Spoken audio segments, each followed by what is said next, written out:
Cheers. Cheers. Yeah.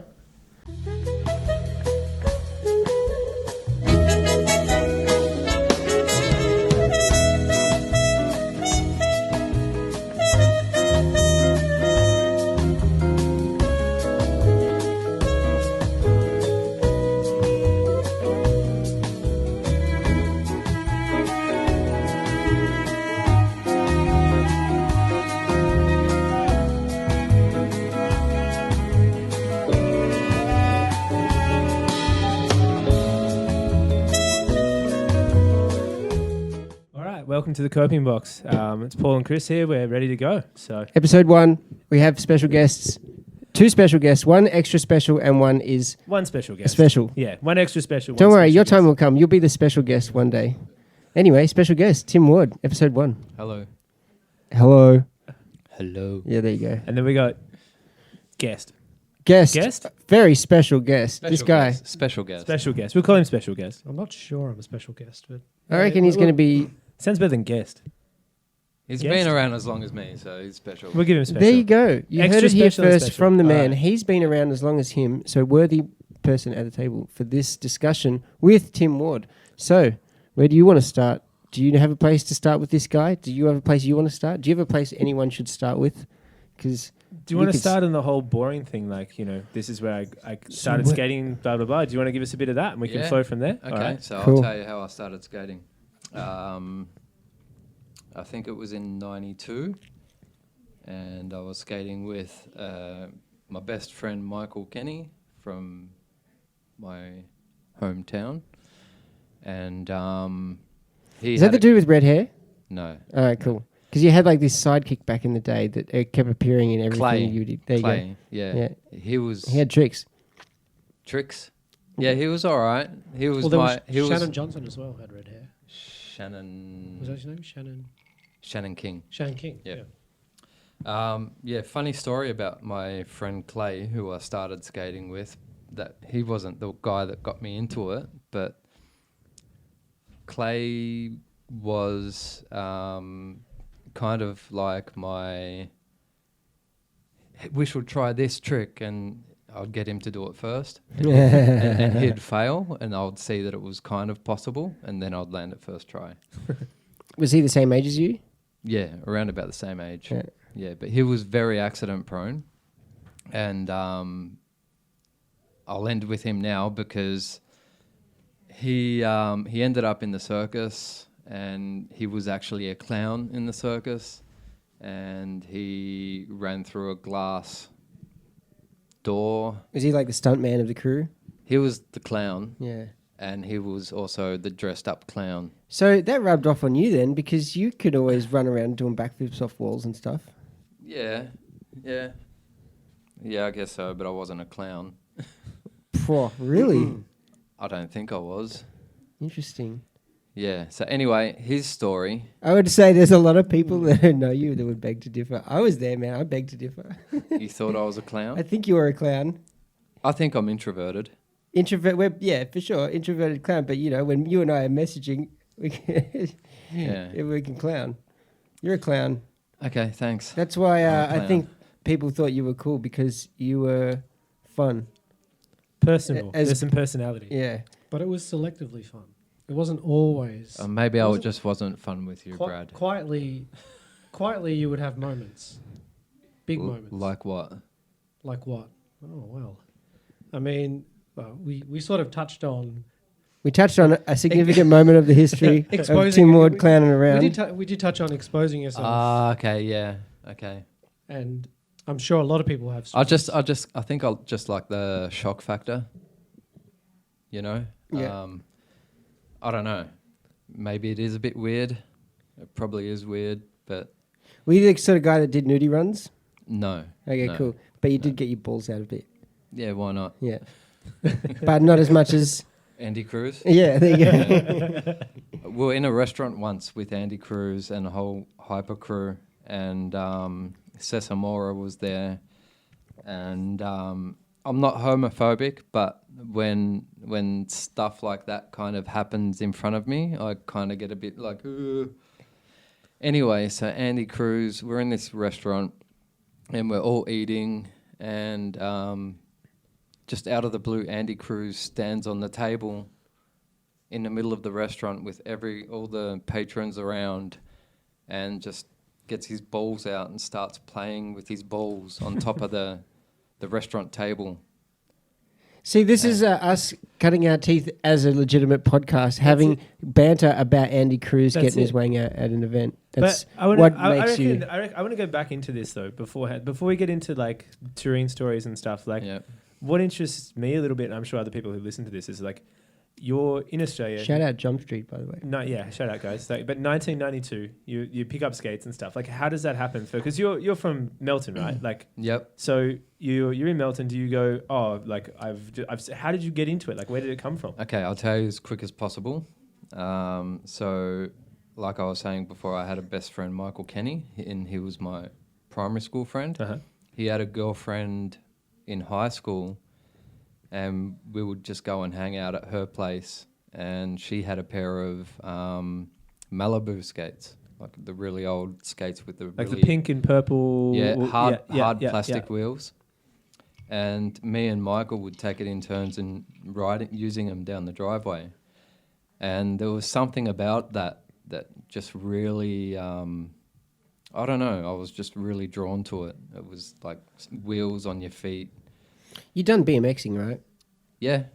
So that was your background before that, right? Yeah. That was your thing. That was your activity. That was your sport. I used to race BMX.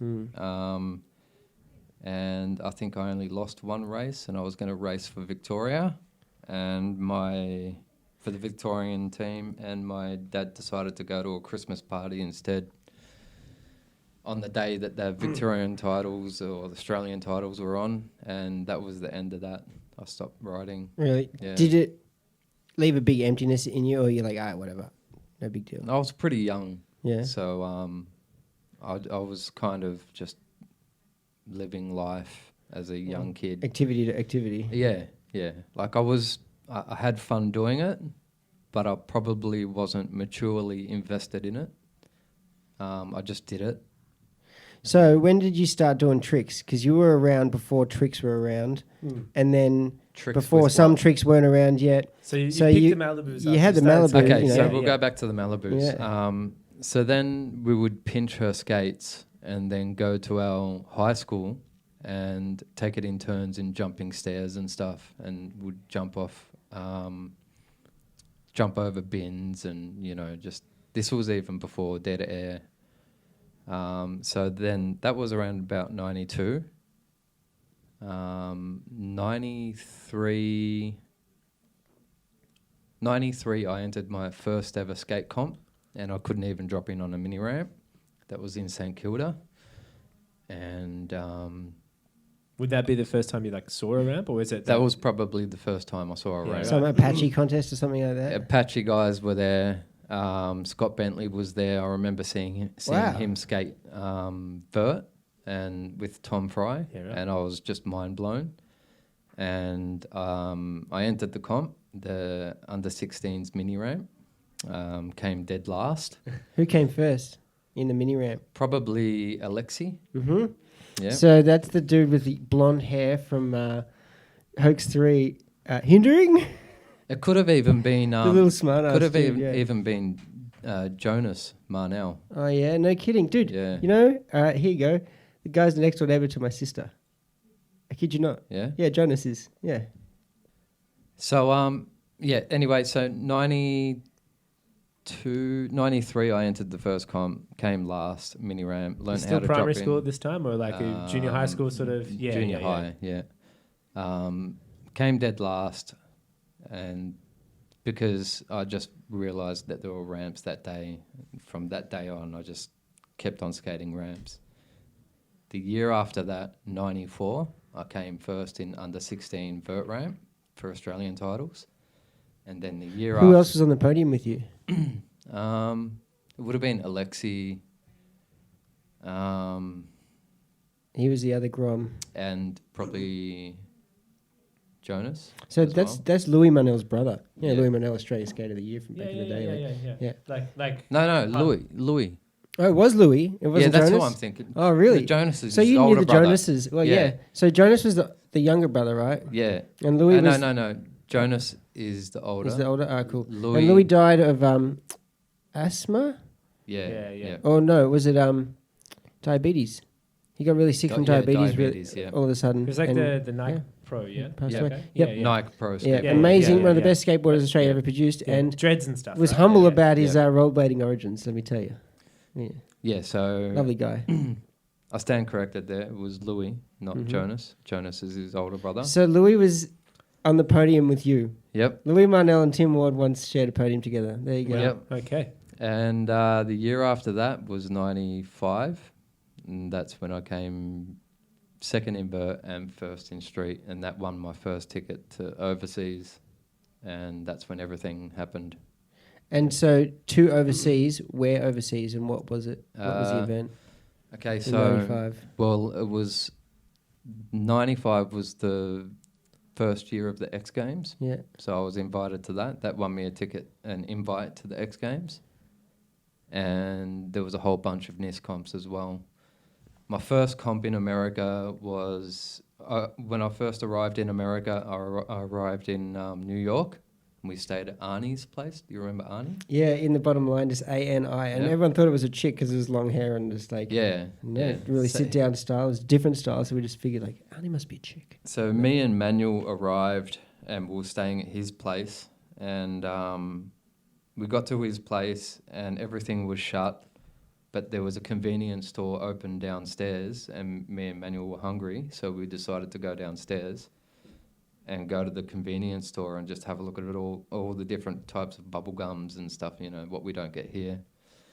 And so we're in the back of the store and then this guy walks in covered in blood and he's like, I've got a gun, I'm not going to use it. Don't be afraid, I've just been mugged and like just covered in blood. And me and Manuel just shitting ourselves like, oh, no, what do we do? We kind of slipped out and went back up to Arnie's place and just looked out the window and the ambulance came, picked him up. So that was the first night in America. Where's this? Whereabouts in the States? Like, is it In New York. New York? Oh, hectic. Yeah, right. Yeah. And my first comp in America was also in New York. It was around that same time. So within maybe a week or so after that, after I arrived, it was a NIS. That Was this before the ASA? Does ASA around This would be then? before ASA. Yeah, cool. Yeah. And that's when I met Ryan Jacklone and all the FR guys and Nick Hartman, who owned FR. And, The infamous Nick Hartman? Nick Hartman. You got some yep. stories about that guy? I never really knew about that guy until they started talking about him on Jump Street quite a bit. No, he was a bit. The guy that owned FR, your yeah. little sock. Yeah, he was a bit aloof, I think. I don't know. He kind of just did his own thing, but he wanted to take on board as many good skaters as he could, especially Australian skaters. Because it was you, Steve Cairo, Steve Cairo in the beginning, Clarkey, Dion. and then it was Clarkey, Dion, yeah.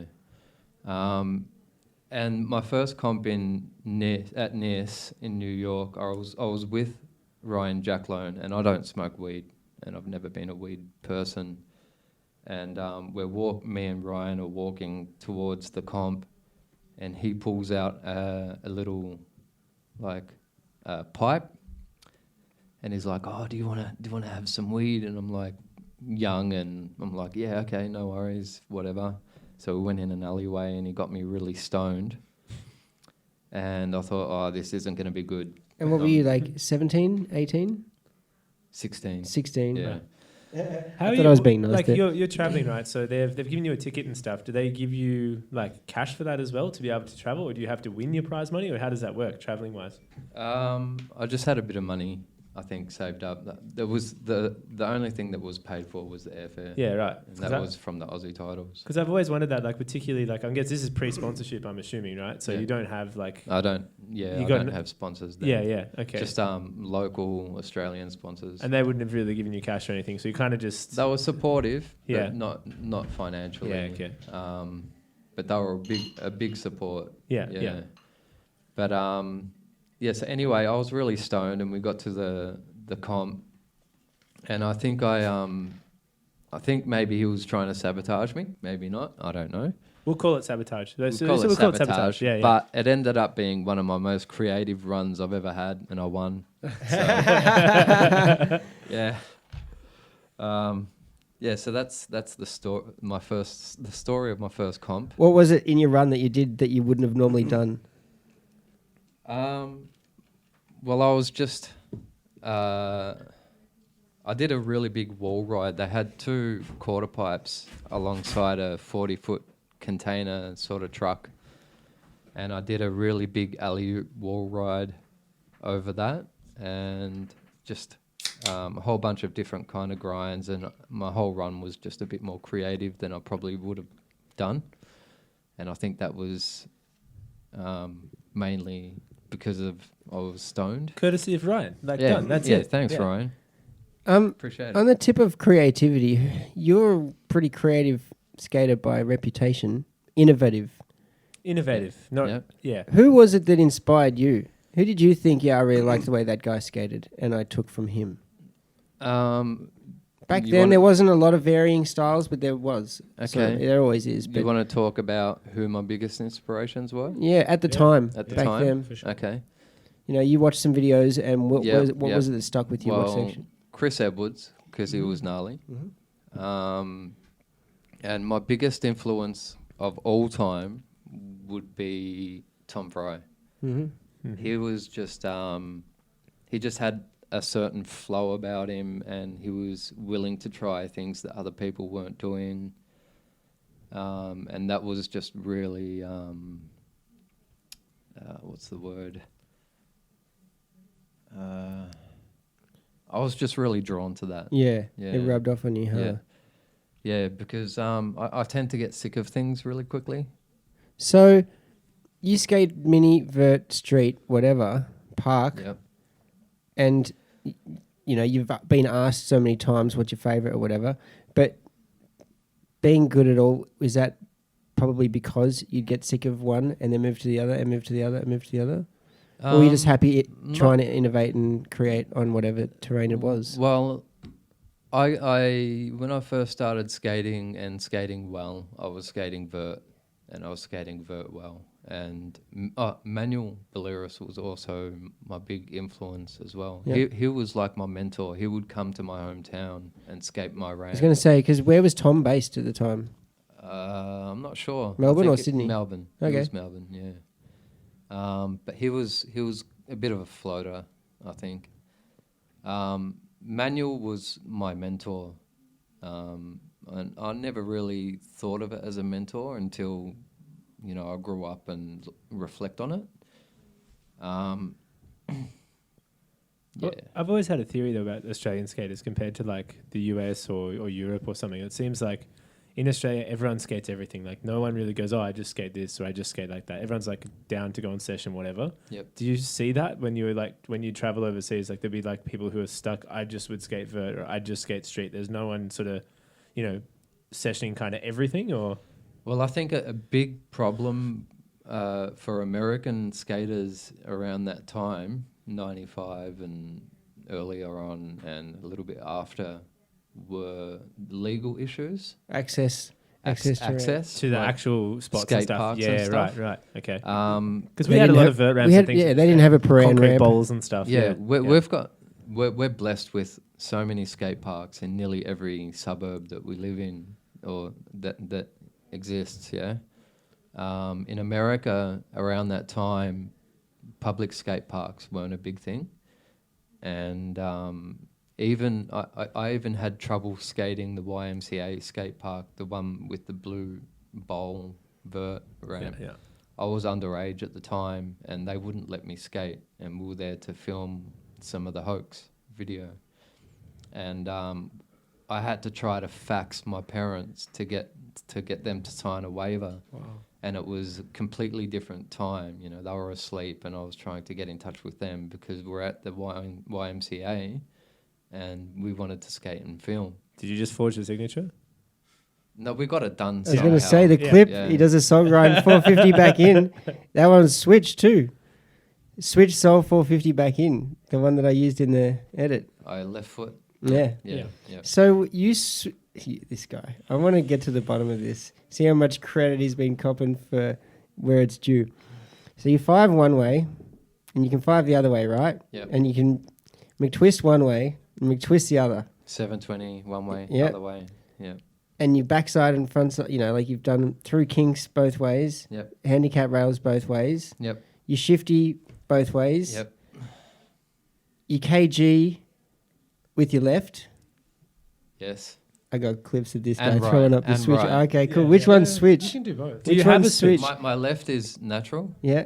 My right is unnatural. Okay. My Cool. right. So right Shays is going switch grind, and I'm like, yeah. But your right foot is your But predominant foot. my right foot is my sole foot. I remember seeing in 4 in a row a sequence and the caption saying, "We're pretty sure Tim's the only guy in the world doing switch McTwists." So that double grab McTwist you do, was that switch? It was the opposite way from your natural 5. Actually, no. That was natural. There you go. So I naturally McTwist flipping to my right. My natural 540s were to my left. Yeah. So Do you have a 9 much? yeah, I've done it. Actually, I've got footage. I've got the footage of the best fakie stale grab 900 of all time. Mike Bancroft filmed it. Who did that?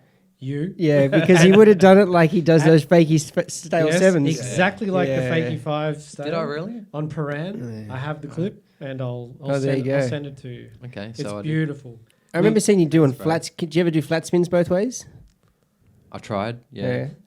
I remember seeing you doing flat spins at the Warp Tour in Australia, and it was before anyone had really seen flat spins. I certainly hadn't, and you were. It was like you were still trying to work them out. Well, I don't want to take credit for this, but I feel like I probably did the first flat spin ever, and that was at Lausanne, Switzerland, and it was on a box. And what I was trying to do is just a sideways backflip. And Is it no the one one that else was has in done the that. in the edit? It was over the launch box. It's not that one. Okay, because you No. were doing these backflip 180s that became essentially a flat spin 5. It could be that fine one. line between a flat spin 5 and a backflip 180. And that's what you were doing. Yeah. So that was it. Wasn't there was no flat spins then, Mm-hmm. and that's what a flat spin is now, basically. Yeah. And my goal was just to sort of go up, put myself in a sideways position, and keep that sideways position, and do a backflip like that, and then just land backwards. So I think officially Tom Fry has the credit for the first flat spin. I think he has he officially credited. Within the vert, He can take credit for you it. might have done that's first. fine. within vert community. over spine. So he did Yeah, a flat 360 over the spine. flat 3 over Yeah. spine. And I think What Tobias. year was that? That's a good question. I'm not sure, and then Tobias Butcher from Yep. Switzerland or something somewhere, like Holland, that. Yeah. is probably credited. Did he pass away? No, No, not as far as I'm aware. I'm thinking of someone else. But what year was that with Tom Fry? Yeah, we're looking in the 97 range, Okay. but it's hard to say. I'm not So entirely sure. I think the Lausanne one might have been 96. Mm-hmm. I can't remember. So Yeah. just like, all right. So going back as well. So I wanted to ask, like, we were going on that bit of a train about like traveling, doing all that kind of stuff. First ever X Games, you go there. Yep. Obviously, pretty amazing sort of experience and stuff. What was that Yep. like for the first ever Well, X Games? Like A, looking ter- back a terrible experience, right? Yeah, Yeah, you it got was, hurt and couldn't skate. it was pretty surreal. I was just blown away by the amount of sponsorship Yeah. they had, like huge sponsorship. I think it was it was G-Shock. They were giving away free G-Shocks, and I think it might have been Chevy as well. no free Chevys, No unfortunately. free Chevys. And we used to get free G-Shocks, like a box of them, and they're like, just do whatever you want with them. And we used to throw them against the wall and just say, like, look how strong these are, and just throw them against the wall. 1 out of 9 would break. Yeah, nice. Anyway, so the first X Games, I was going to do well. I thought I was going to do well, and I ended up severely straining my ankle and being taken to hospital. Yeah. That was on street warm-ups, so I was out. And is that the weird kind of grey sort of course that they had? I'm just trying to. It was piece like the blue. first one. It was Like a- like the yeah. purple. Looked like a colourful- Nickelodeon set. Yeah. Like Yeah, it was a it was like made-for-TV set. And so this yeah. guy Yep. was injured, and Salerno won. Salerno won, and I should have won. And he was talking about it to me on the phone today, and he said my career probably got an early kickstart because of that, and it should have been Tim. Yeah. Okay. And he was talking to me about things like I won't how disagree. people credited Matt with switch spins on vert, and he'd say to him, "Are you kidding me? That was all Tim Ward, man. I saw him do it, and I stole it from him. Like, he did everything first, man. Forget me. Don't worry about me." So I couldn't skate street, and I gave vert an attempt, and I didn't do too well, and that was my first X Games experience with a sprained ankle on vert. All right. So I Okay, guess is that so- like sponsorship and stuff, like Roses, like Roches, Rochers, So whatever you call it. Brad, at tilt that- your mic up. At that point, I wasn't sponsored There we go. by anybody other than FR, Yeah. because I'd started off in New York Uh-huh. and met Nick Hartman, and he welcomed me to the family. I was using Cosmos before that, and it was Which wheel was better? I'll be honest, Yeah. Cosmos by far. Oh, they're the And best wheel ever made. For sure. Yeah, they have to be. They are definitely the best wheel. Probably not for a street skater because they were a bit hard, Uh-huh. but for vert, they just gave you an advantage. Yeah. On vert, definitely. You had a pro wheel with FR? I was on their team wheel. Okay. Oh, Yeah. okay. Yeah. No pro wheel. You didn't get a pro wheel, yeah. Because I left. You got a pro Cosmo, the barcodes? Yeah, I got a Pro Cosmo. This one here. Oh, yeah, that's right. The green one, of course. Yeah. So basically, from after the X Games,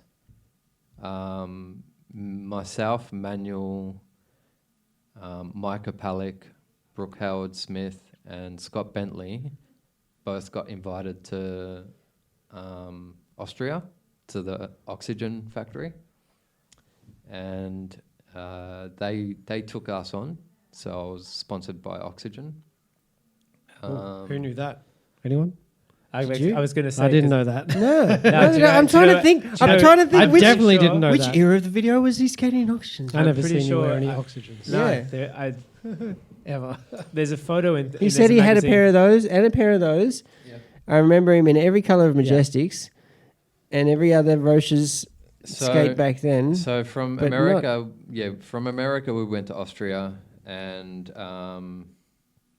I couldn't skate still because I had a bad ankle, and I was in a really down, feeling really down mentally because everyone else could skate that was there and I couldn't. But they took me on, and I was probably with them for a month. And then I went to a trade show with Tom Fry, and Tom Fry introduced me to the American distributor of Rochester. Is this ASR or something like that? Like one of the. It might have been like a Chicago sports fair. Yeah. Something like that. Okay, I just want to digress on that kind of. Is that just like there's like booths with like weird sales guys standing out the front being like, "Come check out my latest gadget." Like is Pretty that what much, it's like? yeah, like yeah, booths. right. But it was like it was a sports It was an action sports version. festival. So you got like weird kooks like, "Hey, come check out my new design." Like Okay. new skates and stuff, and people were really trying to push inline skating, and there was a few different other weird sports paraphernalia, and so I got introduced to Rochers, and they said, "Look, Tom's recommended you, so what do you think?" And I said, "Yep, I would really like to skate with Rochers because that's who my idol skates for." And I believed in the skate anyway. It was close to TRS. And that's what you were rollerblading. in at the time. Yeah. Yeah. And this what, is what was more iconic than Tim Ward in white Majestics. Yeah. Tim Ward in white fifths With the in the cuffs 4 in the Row showing magazine. or without the cuffs showing, it didn't matter. I got to say, there's a photo from the Excuse Tour, mute grab. I want to say it's Tugger's vert ramp. And probably even the caption is something about how high you can do an air, but that's in white fifths. And for me, that's like the quintessential, like you look at the picture and you're like, yep, that's got the... in white fifths above. Yeah. I thought it was some ramp, but you just started blasting airs in the middle of the night. It says something like, we took a Excuse detour tour or something. Yeah, but it's, I remember I used to stare at that in school and be like, I'm going to have made it when I can do airs like that. I still can't do airs like that, but like that's, you know. It was probably just a really good fisheye. Yeah. It was in short shorts in white fifths though. Yeah, yeah. Hey, that picture there, that's switch, huh? No, underneath. Yeah. Is that yeah, that's Switch Fish Brain. All right, sweet. Switch Elliot Fish. Cool, because that's the way he natural kind grinds. Yeah, so that was... So, yeah, if I was to kind grind, That would be the way. that's basically like a kind grind without the back foot on. Okay, so but you can Elliot fish the other way on vert. No, I found that hard. Yeah. But We were frothing, it says in the caption, But I- switch Elliot fish. Wow. But I do normal 20 fish years later brains at on my vert. house, I do normal fish brains on vert right foot. Okay. Easy. Yeah. But alley-oop, I think it might have been because of the way I'm alley-ooping, because I naturally turn to the left. Was there any tricks on vert that you never got, that you couldn't, that you worked on? That you really wanted, or something you're like, damn, I wish I could you do do that. a lot of lip tricks, true tops or just normal true spins, you know, hurricanes, switch ups. Well, I know one thing. Tim come to me in '97 at Manly Blades Bowl Comp, and they had the black vert ramp, and Tim said, "Brad, show me that forward 900." And I was like, "No, Tim, this ramp is scary." And Tim said, "Please, I need to see it. Just do one." And I was like, "No." He's like, "But could you do one?" And I did one, and I fell real hard and got really hurt. And Tim was like, "Okay, I'm sorry." He was like, all right, I won't try it then. Is that like the fold-up Manly demo setup? It's Yeah, about, yeah. it's about as wide as this room, right? It's really it's sketchy in every sense. Yeah. Is that in the video where I do that switch up? There's as far as Manly ramps go, there's the blue one. Yeah, that's the one I'm thinking of. Hey, were you in the Olympic opening ceremony in Atlanta? Were you part of that clan? No, I don't think so. Okay, cool. No. You definitely would remember being in the Olympics. I know you didn't party that hard. Yeah, no, I wasn't there. Yeah, cool. You were in the Commonwealth Games opening ceremony, but not In part of the Vic- rollerblading. He In was. Victoria, yeah. He was in the Commonwealth. He was one of those dudes in the backpacks with the fireworks. No. You You hating but you gold. Yeah. didn't do. Did you do the fight? You did something else, right? No, I think we had fireworks, and I didn't really want to do it, but my wife at the time made me. Oh. Yeah, because she was like, "Let's do this." I was like, "Okay, why not?" Wow. Yeah. Hey, what is this all about? An OAM? Did No, you we get- were saying he's got an Australian of the Year nomination, right? And then Who is that nominated Yeah. you? I don't know. I think it might have been like Edward Lou and Incredible. a bunch of those. The international man of mystery, Edward Lou. Yeah. So here it is, Man Australian of the responsible Year. for that post. Congratulations, Tim Ward, on your nomination for the Australian of the Year Award 2004. And this is signed by Lisa Curry Kenny. So what were you doing in 2004 that justified all of this? This is before Facebook. This is when MSC was totally legit. Yeah, I was probably doing a really bad labouring job and was probably really depressed. Well, Yeah. that sounds like the sort of And guy that comes in could the do with mail. an award to pick up his day. Wow. I think that happens to a lot of pro skaters, and a lot of pro skaters don't talk about it. And I had a little conversation with Shane Yost at the last comp that was in Geelong, and we shared a similar experience. Because when I started skating, that was when friends were going to school, and I was at the top of my game in skating and traveling the world, and all my friends were doing either uni or, learning a trade and stuff. And when I stopped skating, I didn't have any of that, and that was a big shock to the system. And I think that happens to a lot of pro skaters, especially when you they finish start. and you've got to start from scratch. Yeah, especially when there's not a big industry to just jump into. And it's not like you've got In blading. like other action sports or whatever where you can say, oh, I could go be a team manager, or I can work in a brand or whatever. Like there's not enough of that around. Like I probably could have. yeah. I actually had an invitation to help start a company when I was in Lausanne, Switzerland. I was approached by a couple of guys, like it might have been John Julio, and some I can't remember. But anyway, Was it England? No, the company was USD. Oh, was that's about it. to Yeah, say, yeah. I was like, I was I remember this part of a BMAG interview with this guy. And I was approached, and there was going to be a big meeting that night about the possibility of starting a company. And I just wasn't really into it. I just wanted to skate. I wasn't a business person. Like my mind was just on skating. And it wasn't even on girls too. Like I look back now and I'm like, oh damn, I probably could have done better then. Could have been Well, crushing like, for years. yeah, but I guess that's kind of how I got to where I was. You know, I was just tunnel vision skating. You know, what can I do? What can I do that's different to everyone else? Because I've kind of felt like that would be more interesting for everyone else if I was doing something different. Mm-hmm. That's why I did a lot of different things as well. The innovator. So does that lead into the first Melbourne skate meet?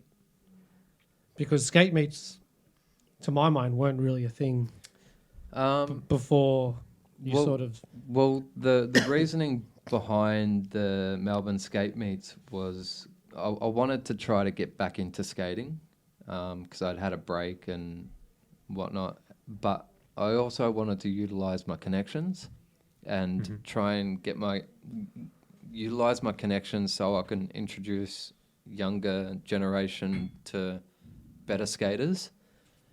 build a community. Yeah, build a community and just try and do some good in a way. Mm-hmm. Yeah, and And you built a website. I built a website, and I was getting into web design at the time as well. So Because, I mean, even though you came out of skating without qualifications, you still seem to have interest in the creative arts because you always had cameras in your hand. You were making music. You were making edits. You were creating imagery to go in and around your website. yeah, It was pretty cool. It was an Yeah, interesting I've time. You were always really been into that creative. dude Dime, weren't you? Dame, Dame? the graffiti artist. Is he German? Yeah, Yeah. yeah. Yeah, I remember you always being into him, and you're on the cusp of like modern, cool, tech-looking graphic styles. Yeah, okay, so let's go back to vert and street skating because I still didn't answer your question before. That's all right. about It's the all. vert It's, we can skating. just keep going down. But I started off vert skating because we had a big vert ramp, and that's all we had in Melton when I was skating. And I'd skate with Manuel and Clay and Michael. And so I'd leave school with my skates in my bag, carry my skates to school all day, and then just skate to the ramp after school and just skate until sundown. And that was every single day and every weekend. Before I got into skating, I used to skateboard as well. But I was also very much into the street culture, like the urban culture. So I was kind of playing around with graffiti when I was 12. And I'd always liked the aesthetic of graffiti, like tags and stuff like that. So my interest in street skating came from kind of graffiti. Because So like finding spots, like so I always talk about friends who write graph and stuff, and it's like you go out looking for spots. Like you want to get up, you go find like the best place to do that. It's like kind of the same mentality with street skating. Like that's a spot I want to go session that, or is it like just more of the aesthetic behind being in the street? Like, where does it come from? It's more so just being in the street. Yeah, right, Like okay. the urban culture. Yeah, like the dress code. Yeah. Because after that break you had, you didn't really skate much vert at all. You were just skating street. Yeah. It was like organising sessions, getting the crews Yeah. together. A few, people had driver's licenses. Well, skating street would keep me immersed in street culture. I preferred to, rather than wear knee pads and shorts and a helmet on vert, I would prefer to wear like street clothing, So, so I liked street because of like freeing, kind of like a bit more. It's a bit more, free. Not as fresh. structured, like Yeah. It's you could totally get loose and just play around and just do whatever you want, like. Whereas jump vert is a bit more athletic, and probably the direction of the people who were doing it was a bit more athletic. Yeah. If you look at the Yasutokos and Yasutokos and Yosti, I was never like that. They were all very regimented, They training. train, I was probably like that. But in a sense. you got Yossi and Yasutokos, but how in the Australian crew, no one else was on this regiment. You got guys to be a good vert Pincus skater, like as much as to be top of your game on vert, I think you need to be a bit regimented. You do. You gotta train. It's skating. It's still skating. It's not training, but a little bit of But training. so in the Australian It was scene, never training. For There me. wasn't- it wasn't was like just that, though. like progression. Yosti was on a different plane, and so as soon as he came in, he was like, I'm leaving you guys behind. Me and Then Yosti, it was like you and Sam and Tom. me, Different- Yosti. I had a weird relationship with Yosti and Matt Salerno, and those two guys I probably had a weird relationship with because they were so like, I want to be the best. I want to be the best. And Matt Salerno was very competitive, and he was very competitive with me. He was my what's the word? Protege, Nemesis. Nemesis. Yeah. Matt I was Salerno gonna say was, you see, this guy says his nemesis, and Matt Salerno would never call you his nemesis. He would say the guy was my fucking idol. oh, really? Yeah, totally, man. Oh, 100%. Well, it's funny Yeah. because there's two sides to that. He was my nemesis, but he was he motivated me, So he was my kind of like my idol as well. So I you have to inspired say. him, and he motivated you. Interesting. Yeah. So I would see him do well, and I'd see the confidence in him, and that would make me want to be more confident and try to perfect things as well. Because he was saying how his mentor, Sessa, was calling him out for being safe in his runs and not innovating.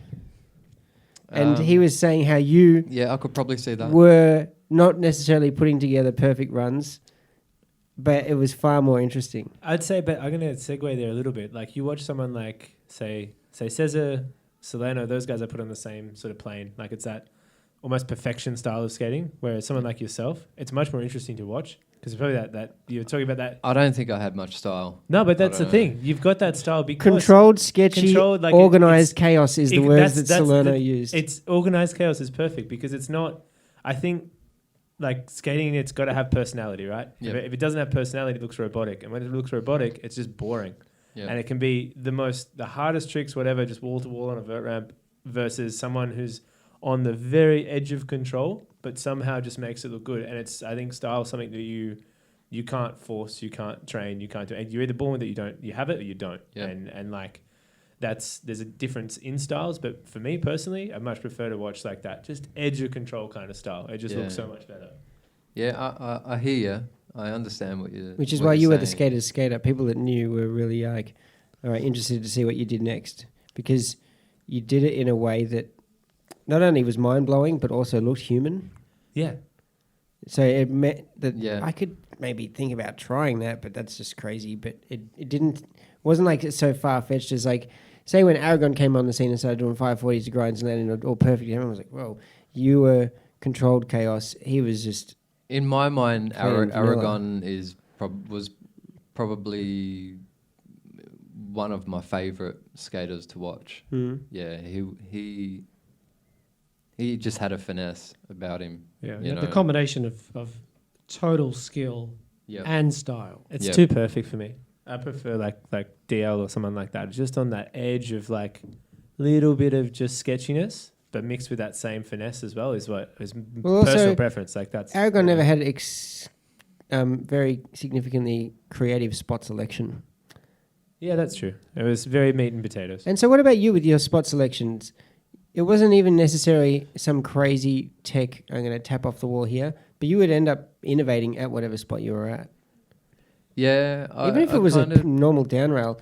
Man, me and Gav were talking about your 270 pud Gavin, slides. that's who I was just about to bring up. Yeah. Like, I watch Gavin skate and it makes me feel like when I was skating, you know. He likes to look at a rail or look at whatever the surrounding is and try to find something that no one is going to think of doing, and he'll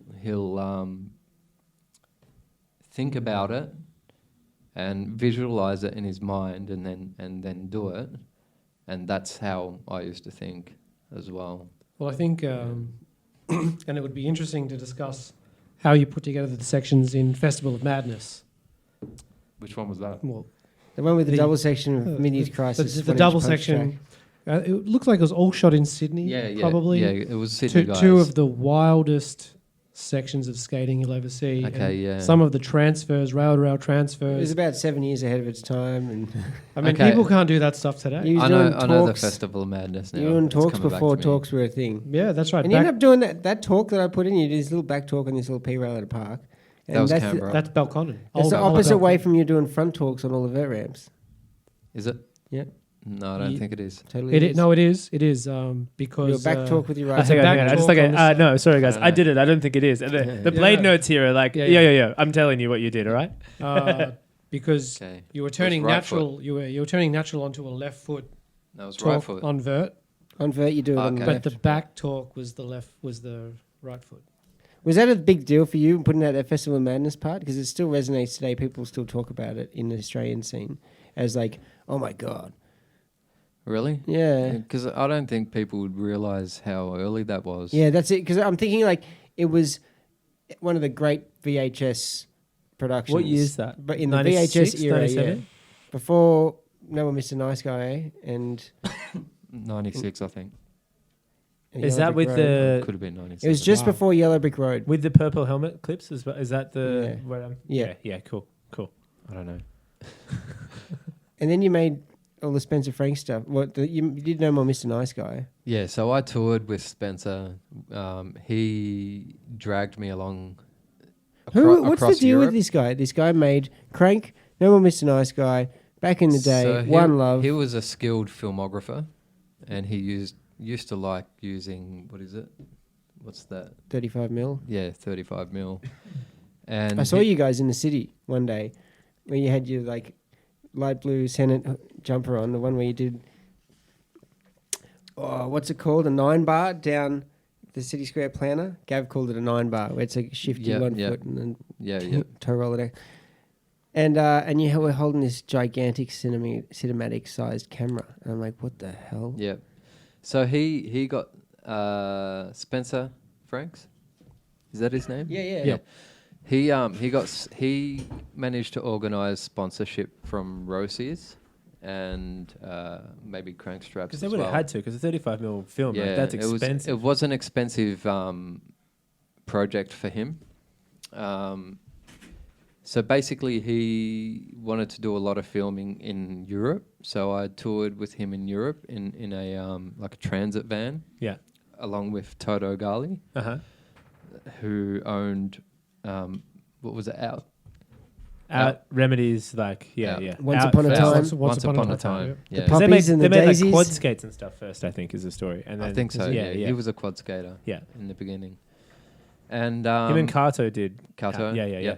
Yep. So it was me, Spencer Franks, Kato, Toto, and some people would meet along the way and would just skate parks and street spots and stuff like that.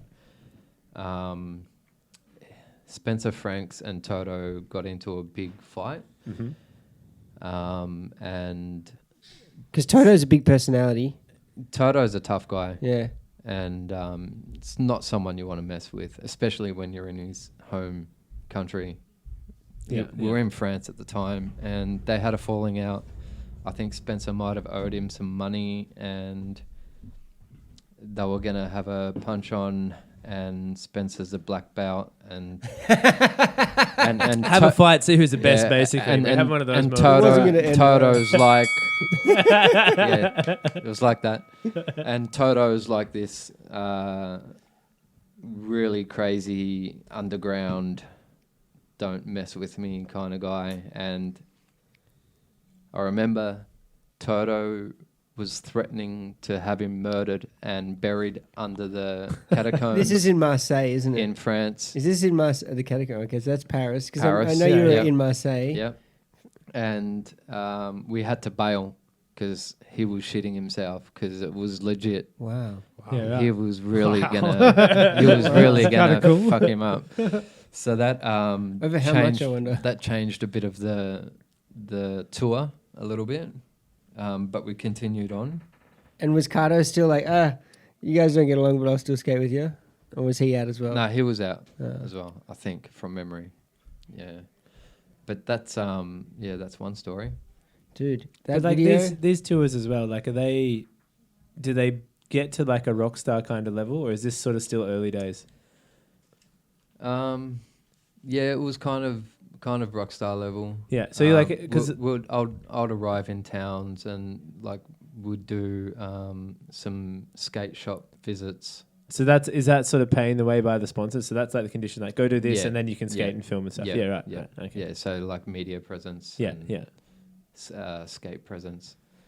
and you were riding for Rochers at the time. I was riding for Rosie's. This is like 96, 97, right? Or are we still a bit later? Correct. Yeah, because 97. they had, like, I'm pretty sure there is a Roche's Formula One car from around that era. Like, they had Yep. major sponsorship for a did. Formula One car, which is Yep. just nuts. Like, the amount of So money. that's how much money. That's how much money is going into this. Like, that's just crazy. Yeah, they spent a lot of money.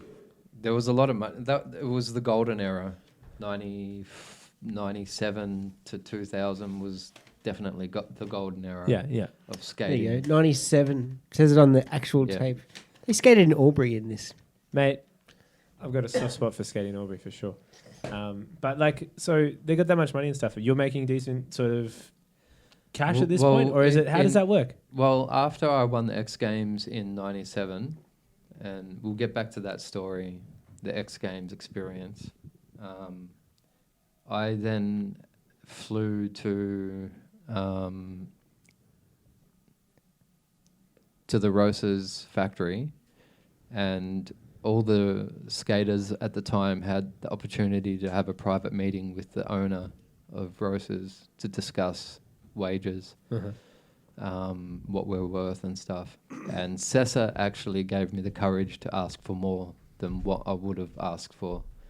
You know, he was kind of like the father figure. Because he's a bit For older, me, right? Like yeah, yeah.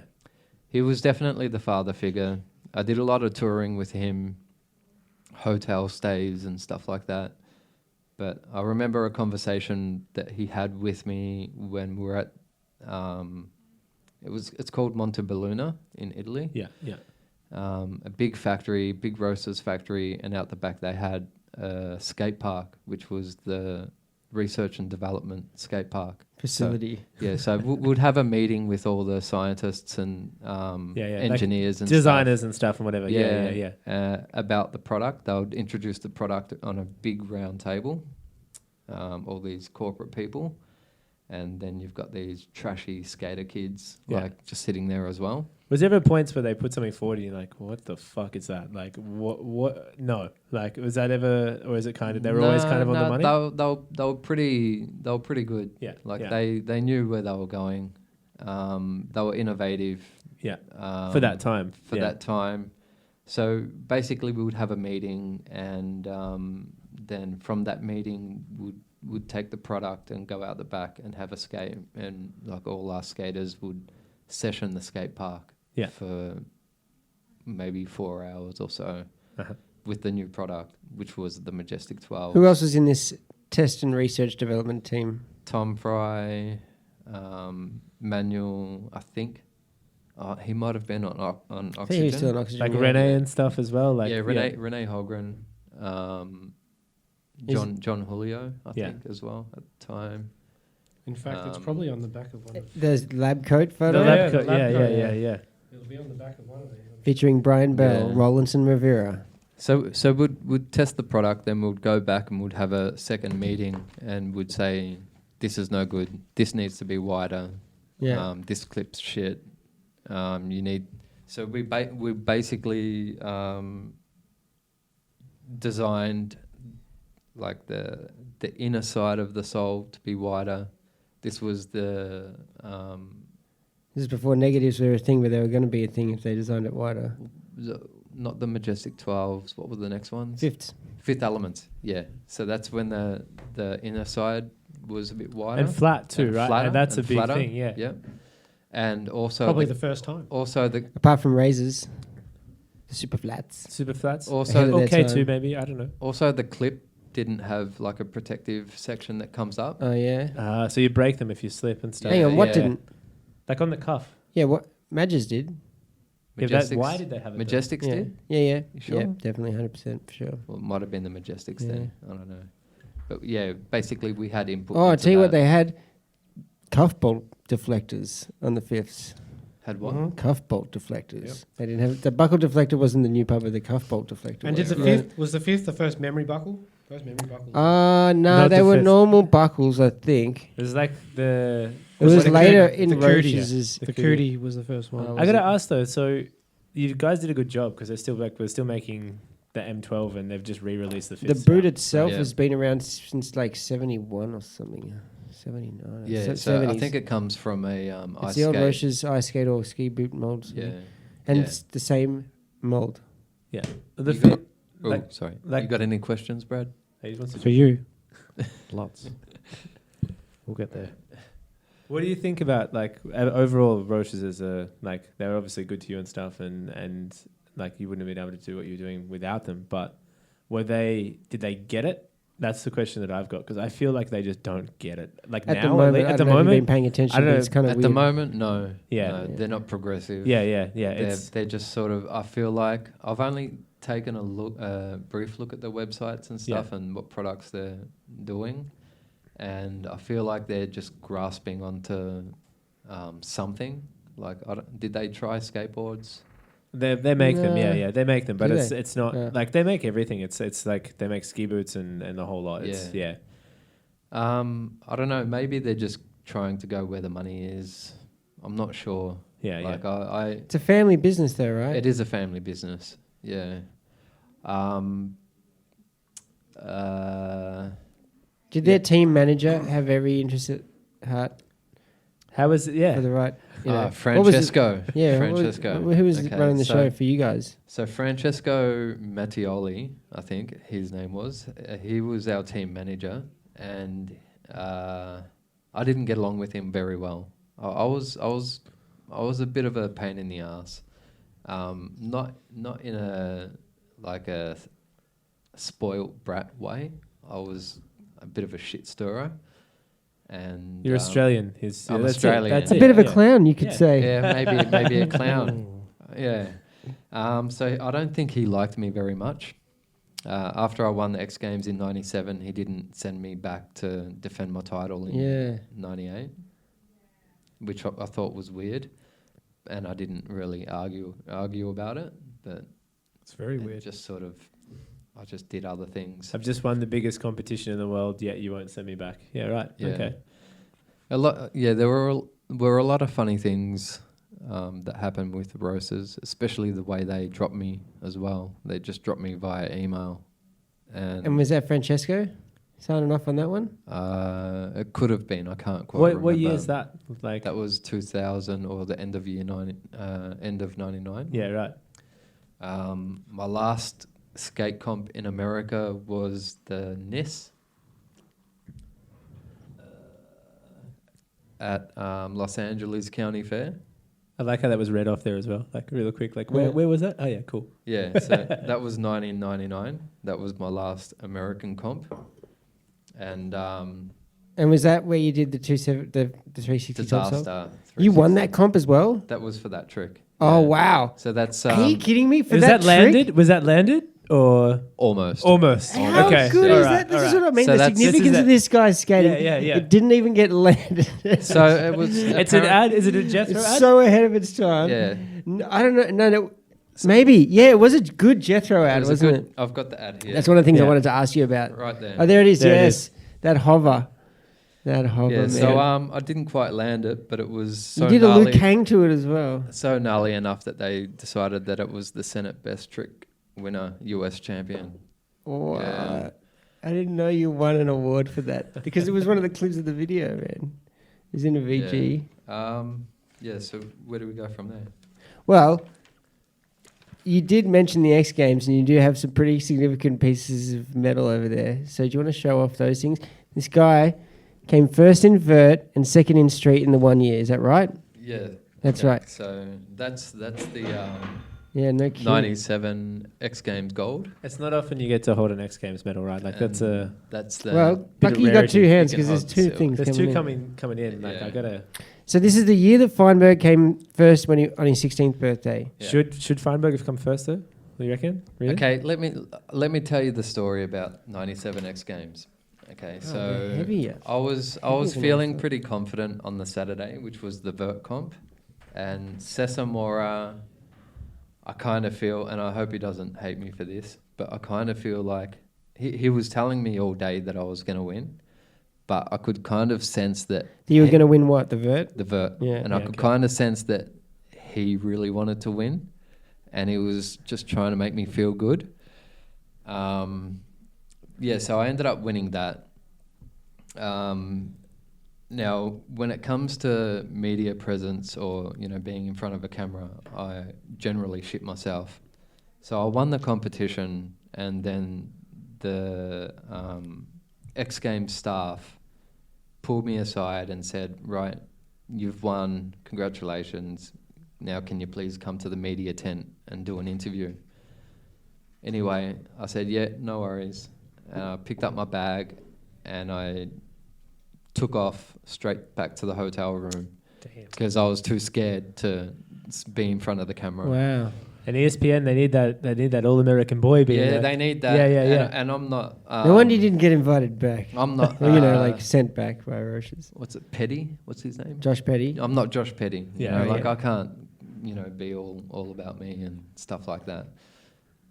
I felt like my skating was enough. Is that you an know? Australian thing though as well? Like I don't know. Like I see. No, because I think Cesar and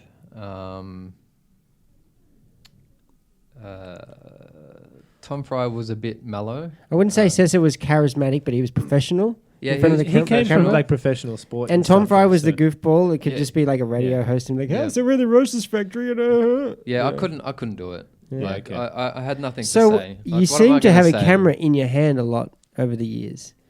You've had a lot of cameras in your hand.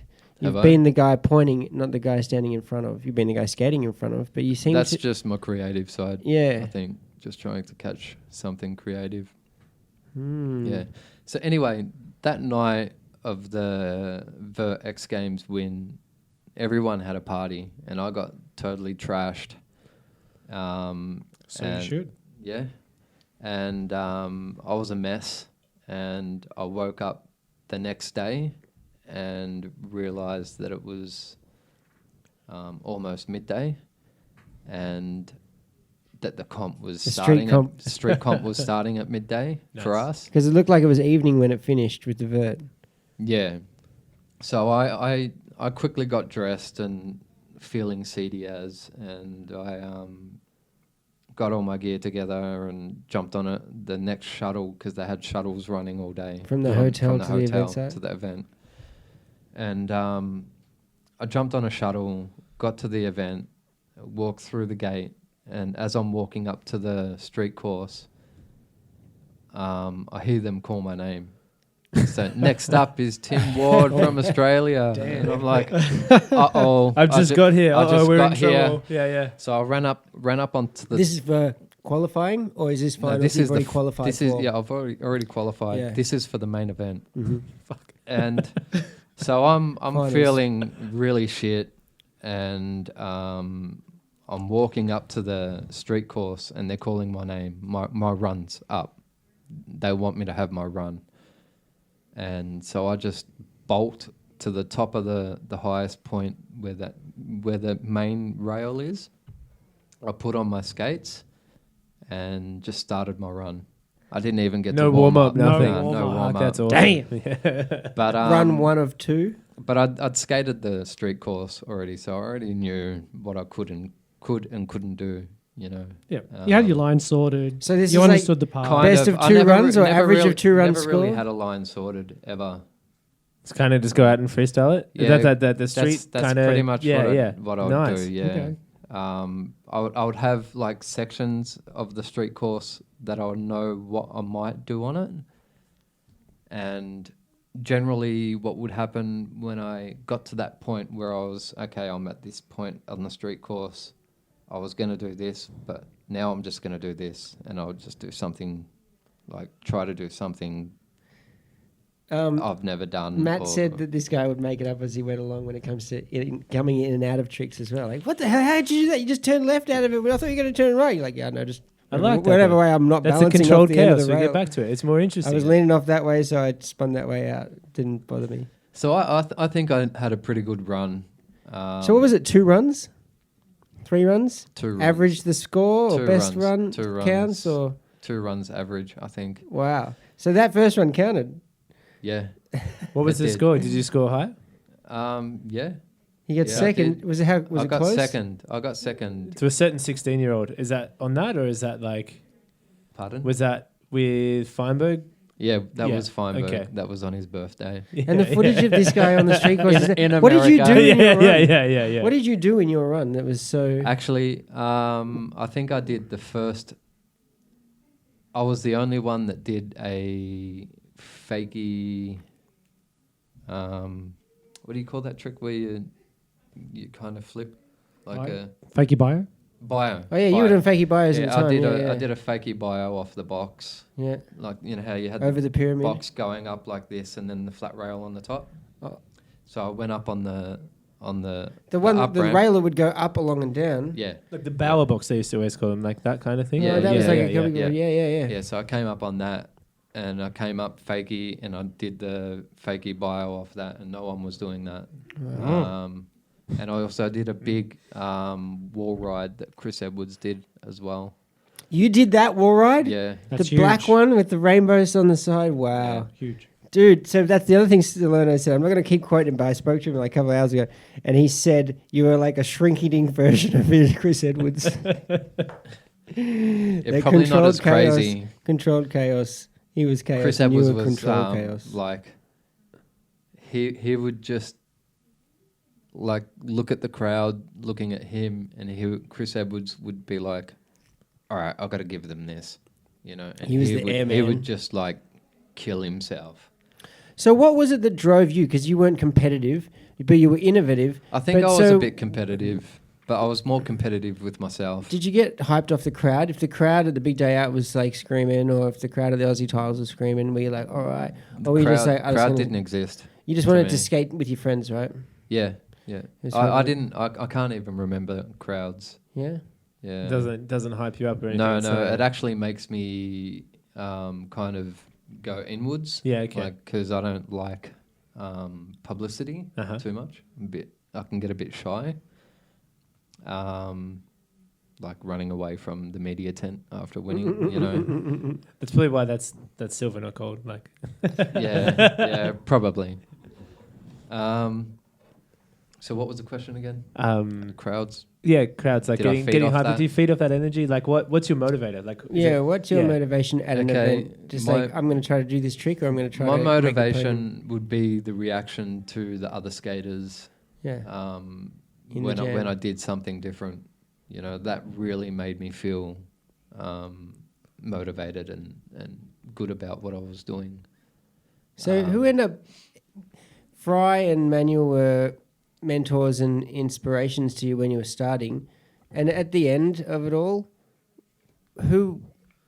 Not that there was that many more vert skaters coming into the game, but who did you like? What sort of skating did you like to see? Like, Ty Chris was a very much of an aerial artist. Sven, there you go. That's Sven. what. Yeah. Have you seen the stuff that Sven did in the last 5-6 years, where he With was his just portable jump kind of ramp, just carted a jump ramp around Europe and just Is gapped that over Mind shit? the Gap? City Hopper? No. No. He did this thing. I don't know if Red Bull was involved or what the deal was, but basically they had a big motocross kicker type ramp. They just drove it around and they just set it up in spots, and he just launch up to gap over shit or He'd have a bungee cable and pull himself in, and just I don't- some bridge across a canal in Amsterdam or I don't whatever. think I've seen that. Yeah, it's pretty Yeah, cool. He did but- an Amsterdam version and then a Barcelona world maybe, tour or version. France or He did something. across Yeah, 4 countries. Sven was an amazing skater, Yeah. but he was also a very funny kind of person. I I remember. was gonna say he was a big drinker, right? I don't know. From what I hear, he wasn't. Wasn't you that told me that guy could handle his booze and still skate like an absolute champion? I don't know about that. Yeah. Oh, really? No idea. What no idea. What I mostly remember about Sven is his. He was very determined to. He would perfect, and he was very stylish. Yeah, but I remember a very. I can vividly recall myself and Cesar talking about Sven and his character in general, and he was just very much like those puppets. What was it? Thunderbirds. Yeah. He was very Marionettes. emotionless. Yeah. And very hard character to figure out. Clinical in his skating. Yeah. He was good. Yeah, it was good. Definitely good. He still is. Yeah, he's a good skater. He was one of the ones that really kept going, and it was hang on, this is the same Sven that was around back then. It's not like he was 12 back then. He was. And there's another European, I think he's a Spain guy that's still skating. Skis as well, right? Is that the not dude? Sure. Yeah, I think I know. Oh, no, you're not going to say Miguel Ramos. No. Barrage something. Or Fernandez. not him. Not that guy. Bora Fernandez, yeah. He's a vert That's skater. what I'm thinking. Oh, you of. mean a vert skater, Spanish Yeah, vert yeah. skater. He's a vert skater. Marco? No, not Marco. If it's He might not even be Spanish. I think he's Spanish. But I saw his Instagram the other day and he's still ripping, which is And in the style that you like? Yeah. I don't know about the style I like. I was just impressed that he was still skating. Yeah. Because he didn't look like he'd aged either. So But How old are you? 41. 41. Yeah. What year were you born? 78. 78. Yeah. You know what I'd like to hear a little bit about? No, I don't. What about the SMC days? Yeah. Because I'm sure. What do you want to know? Well, I'm sure without having to poke too much, there's some questions around the SMC days. Because SMC was a hub of Australian especially Melbourne, but Australian rollerblading for sure. I'll talk about it as a kid in country New South Wales, looking at photos even of Daily Bread of not Daily Bread, 4 in a row, and going SMC. Oh man, that looks so cool. I want to be involved. I just want to be part of that. Well, I don't know what that is, but SMC was a huge supporter. SMC was a huge supporter in inline skating, and what was his name? Alan Bolden? Alan Bolden. Yep. So he had one of the first Australian teams of rollerbladers, along with Apache. Apache is Sydney, right? Or is Apache was Melbourne, St Kilda. Melbourne? Okay, yeah. right. And Alan Bolden, he was a big supporter, and he was probably my first proper sponsor, local sponsor. And I remember doing a demo for him, and he gave me my first pair of TRS, which were the grey ones, black and grey ones up there. And I was just mind blown by the skates, and that changed my skating in a huge way. Yeah. What were you skating in before those TRSs? You were mind blown by You're those still TRSs. You're still stealing the Malibus at this point, or Wait till you see what happens next.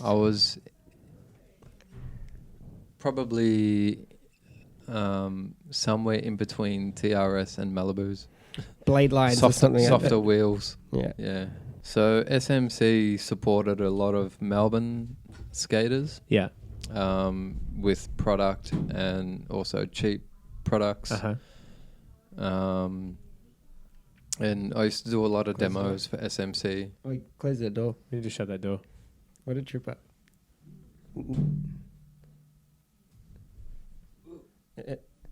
This is going to have to be heavily edited here. Yeah, don't worry, I got this. Okay. Seamless. One memory that comes back to me about SMC was the first time I met Hans. We skated with Hans yesterday.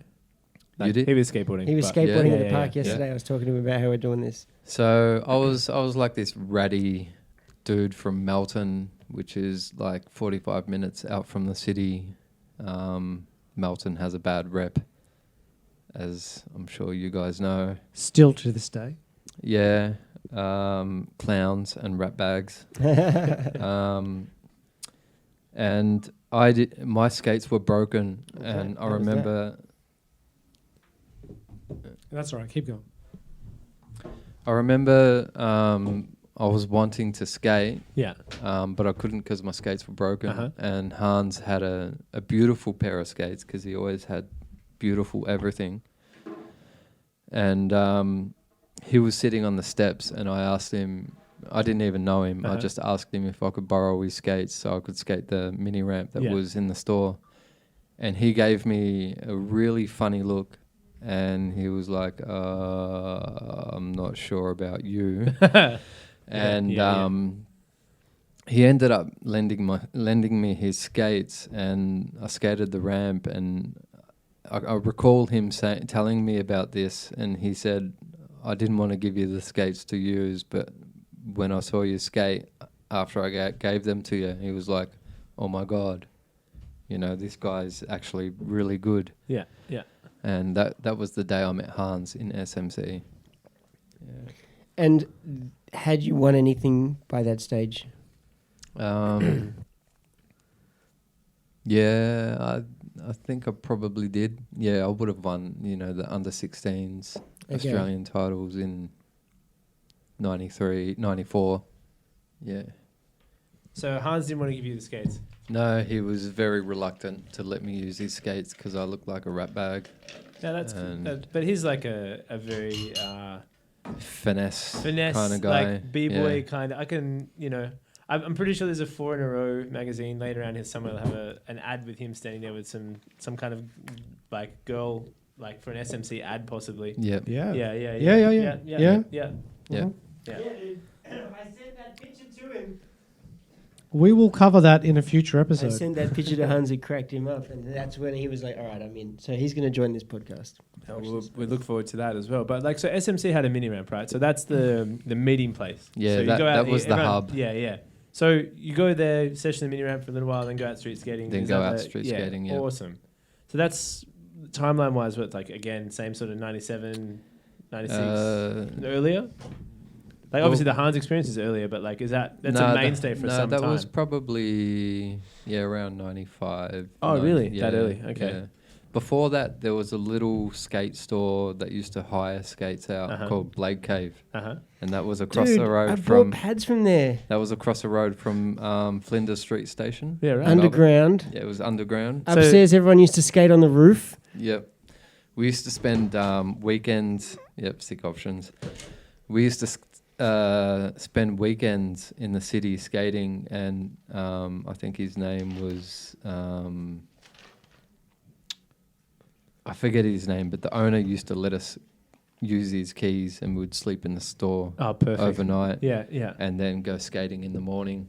What a different time, huh? Like that's so good. What was there to do on the top of that roof there? There was like a kicker, a park bench or two, Yeah, there maybe was a ledge, nothing. and that was It was it. just a flat surface. I remember we went up there because that was where everyone was skating, and I'm like, what the hell are we supposed to do here? Is that Let's go street skating. like that's pre-sale yards or is sale yards? yeah. Yeah. Very, Okay. very. Because where was pre-sale. sale yards? Because I'm not a Melbourne native, but like was Sale it yards QV? is where QV Oh, really? was. Okay, so that Yep. far up. All right. Yeah. Yeah. Straight up. Across the road from SMC. Yeah. Okay. Diagonally across from SMC, across the street from the only 7-Eleven in the CBD at the time, next to where everyone liked to skate anyway, because the State Library was very stair-rideable, very easy to ollie for a couple of the corners, and there was the wall ride monument right there.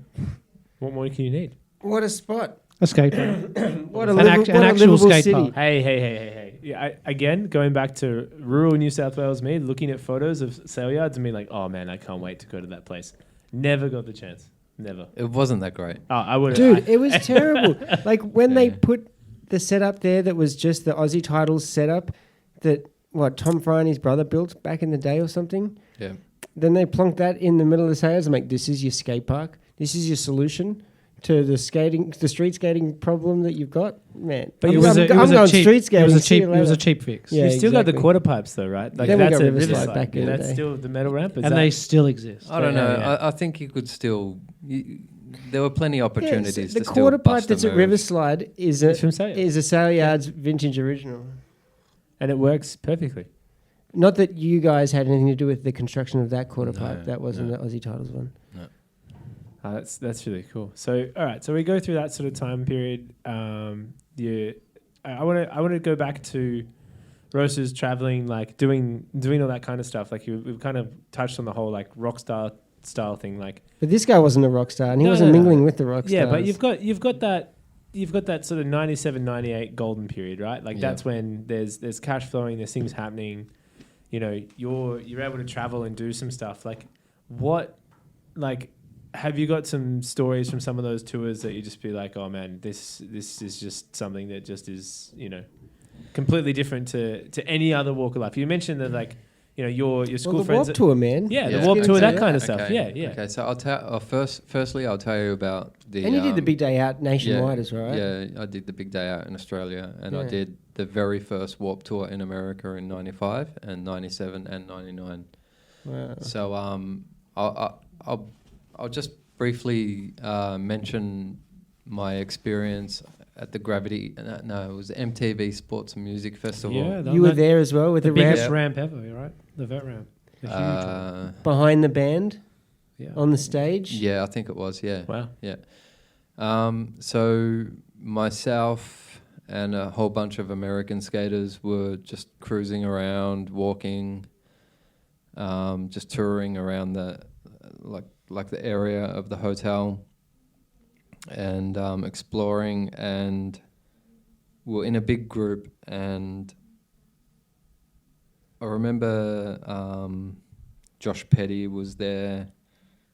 I think Aaron Feinberg was there as well, and they were walking in a group slightly in front of me, and we were crossing the road, and I was sort of lagging behind because I wasn't really mingling with the group. I was kind of being a bit antisocial, and we were directly across the hotel room, the hotel that we were staying at. And we were crossing the road, and I can recall there was a car stopped, and I thought that there was traffic because there were lights further down, and it had stopped because it was waiting for other traffic. And as I walked behind the car, one of them turned around and looked at me and gave me a signal not to look back. But I looked back, and it was a car of just African dudes just sitting in the car. They just stopped in the middle of the road, and there was no traffic in front of them. And as soon as I turned around, one of the guys in the back pulled a gun out and pointed it at me. Wow. God. And I was like, okay, now I know why you told me not to turn around. So I just sort of turned around and just kept on walking, hoping I wasn't going to get shot in the back of the head or something.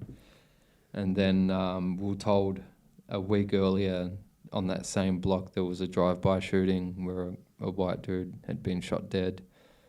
And I think that was probably a close encounter. Wow. Well.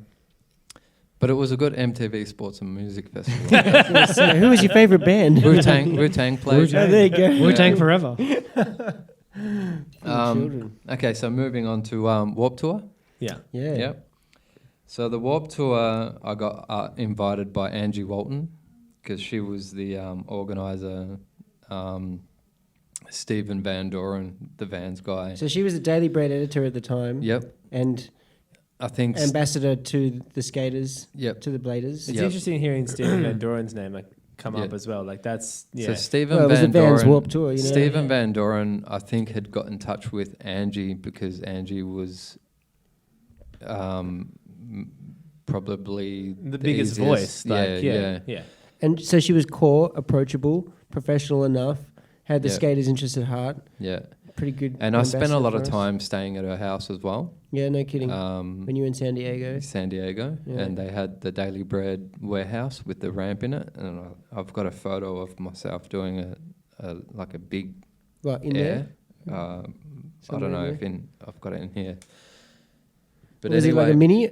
An it was oversized like mini? a oversized mini. It's an Yeah. oversized mini. I skated it. It's good. Yeah, there you Did go. you? Was that when it's you were good, there it's with... good, it's all right. Because you were there with Brownie and JB. Yeah. There you go. Yeah, It's really good. So I got a photo of a really good air in that on that ramp, and I think it might have been, I don't know, it doesn't matter.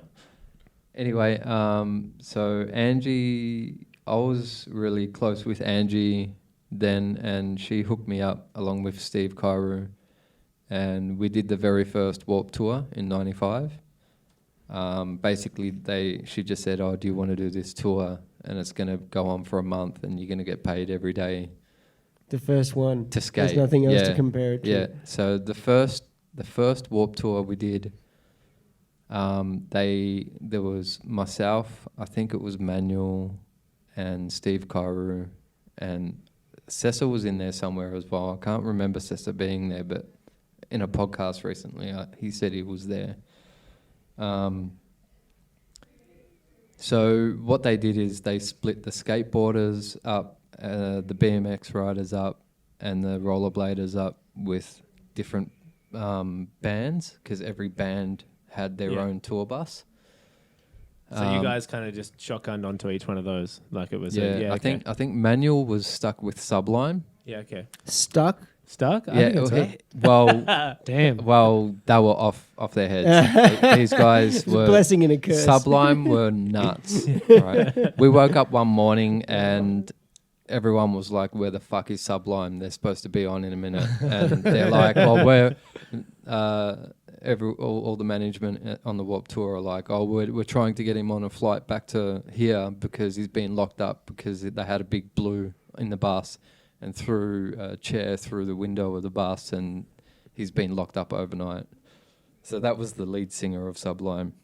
And Manuel's like, getting room on the And van? Manuel In your was van? Manuel was stuck with those guys. I think he was with them. Gotta get Manuel. And to spill the beans. myself and Stephen Kairu were in a bus with No Use for a Name, so we got really close with those guys, and we spent a month traveling on the Warped Tour with them guys in the same bus. That was a very good experience. That was No Use for a Name and Al7. So Tony Sly, and then the dude that's now in Foo Fighters? Oh wait, No Use. No, Yeah, I think No the Use for a Name. first. I think the first year was with Royal Crown Review. Oh, yeah, no kidding. Yeah. Sick. Rockabilly, They were in The Mask. They had a song in The Mask. yeah, they were like the Cherry Poppin' Daddies. Yeah. Yeah. So, Swing. all 3 years we made really good relationships with skateboarders, pro skateboarders, and BMX riders. Because you had, what, Andy Mack, Steve Caballero, Mike Steve Frazier. Caballero, Vallely, Mike like- Frazier, Vallely, Rick Thorne, the Yeah. bike rider. I've actually got a photo here of Caballero on a scooter Wow.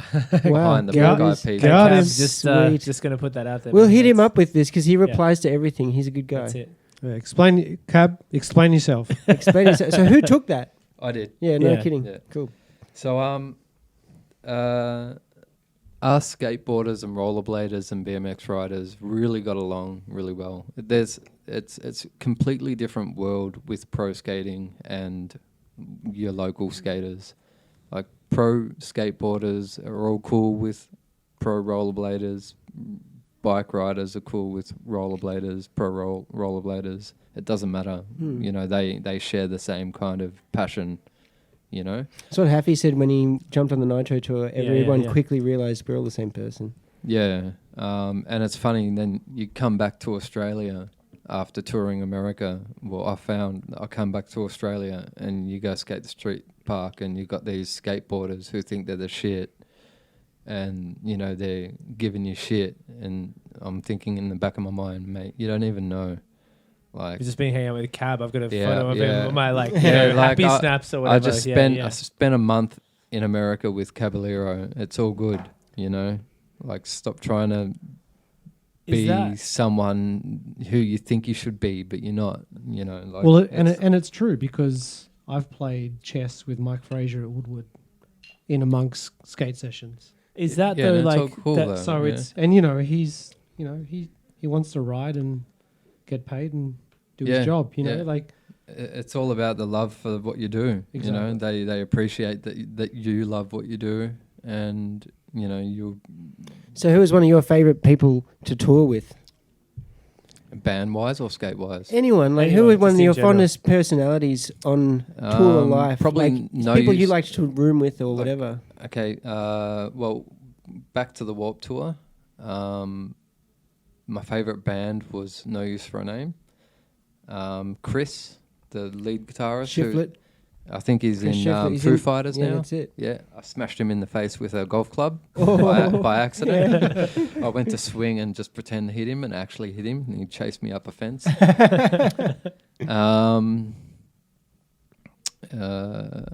Favorite person to travel with in general, probably Manuel. Yeah. We had some very loose kind of traveling experiences, which I won't go too deep into. South America? Is that the South American one? No, that was a You said you got a terrifying story. trip. Okay, South America. I got sent to South America for a Rochers tour, and I think you need a drink. I know. I'm just waiting. I'm like, come on. I was trying to get the little You're shake. going to need a drink for this. I'm gonna need a Okay. drink for this. All right. Okay. Cool. I'm strapping myself in. Yeah, grab Okay. a stubby holder. Chris, I'll take. I think I've got one more, right? One more big boy. So basically, how my itinerary worked was Pirate life. my correspondence would come through my Australian distributor of Roses, and she would contact me. It's and- Rhonda, right? Rhonda, Yeah. Rhonda Patton. Rhonda Payton. Patton. She would contact me. I would basically get a notification that on a Thursday that I'm flying out on a Friday. It's an e-booking Yeah. as well, so I don't need to do anything about a ticket. I'll just book in, check in, and so I'll fly out on the Friday. I would probably get there.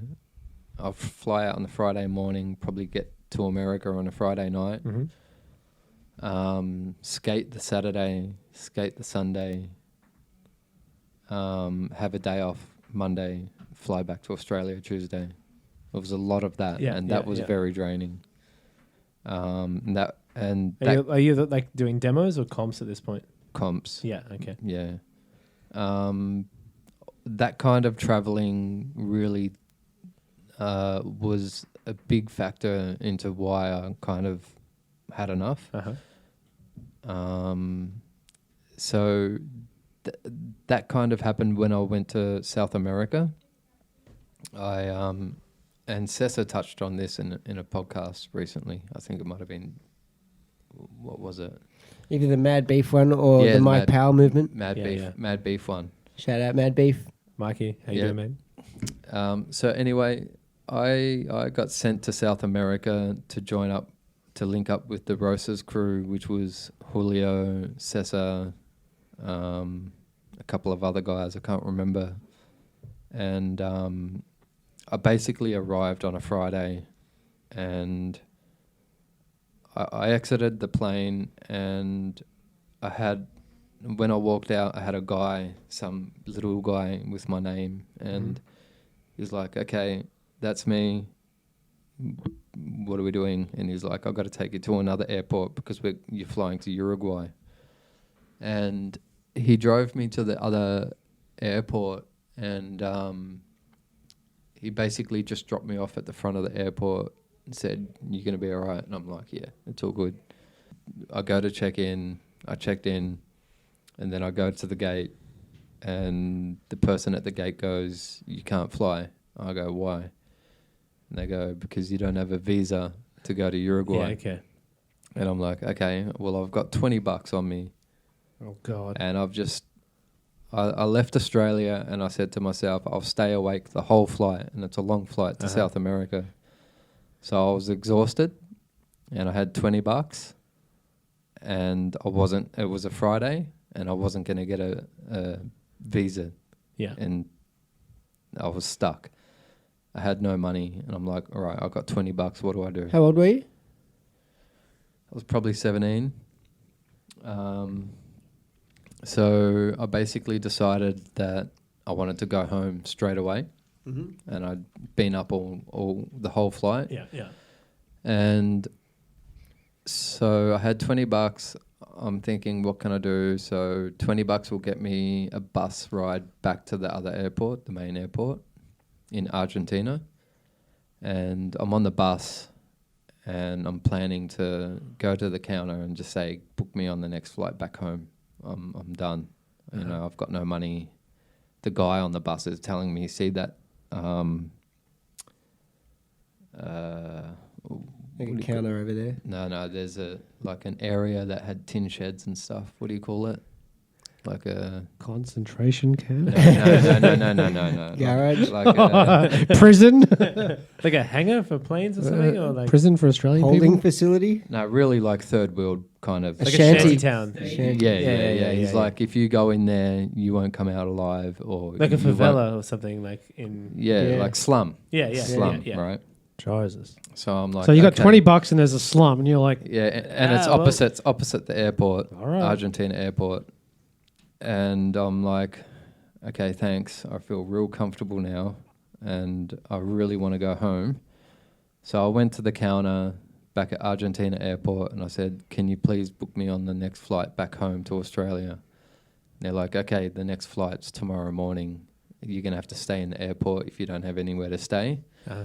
And by the way, the airport doesn't have great security, so you're going to have to stay for your luggage in like the general area where anyone can walk in off the street. Or you just fall asleep with your arms looped through your bags. I didn't sleep. Yeah. So I haven't slept in like 40 hours or whatever, 48 hours. And so I stayed awake and I waited until like 5 a.m. for the counter with the airline that I was flying with. And I said, look, I really need to sleep and I'm starving. So they gave me a voucher. I went up to the food court and got some food.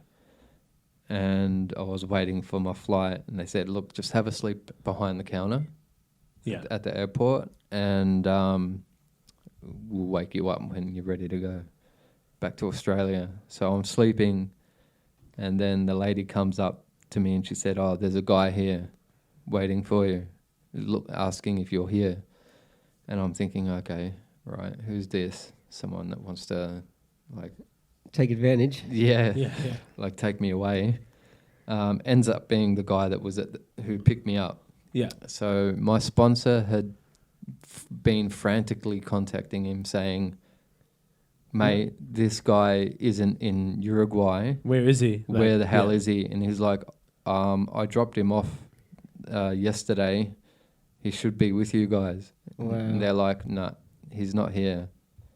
Something's gone wrong. Before mobile phones. Yeah, no mobile Yeah, phones. no internet. And $20, Yeah. so you ain't making a call with the $20, no, right? Like no. that's No internet, no Nah, mobile. Nothing. I was like, yeah, very primitive times.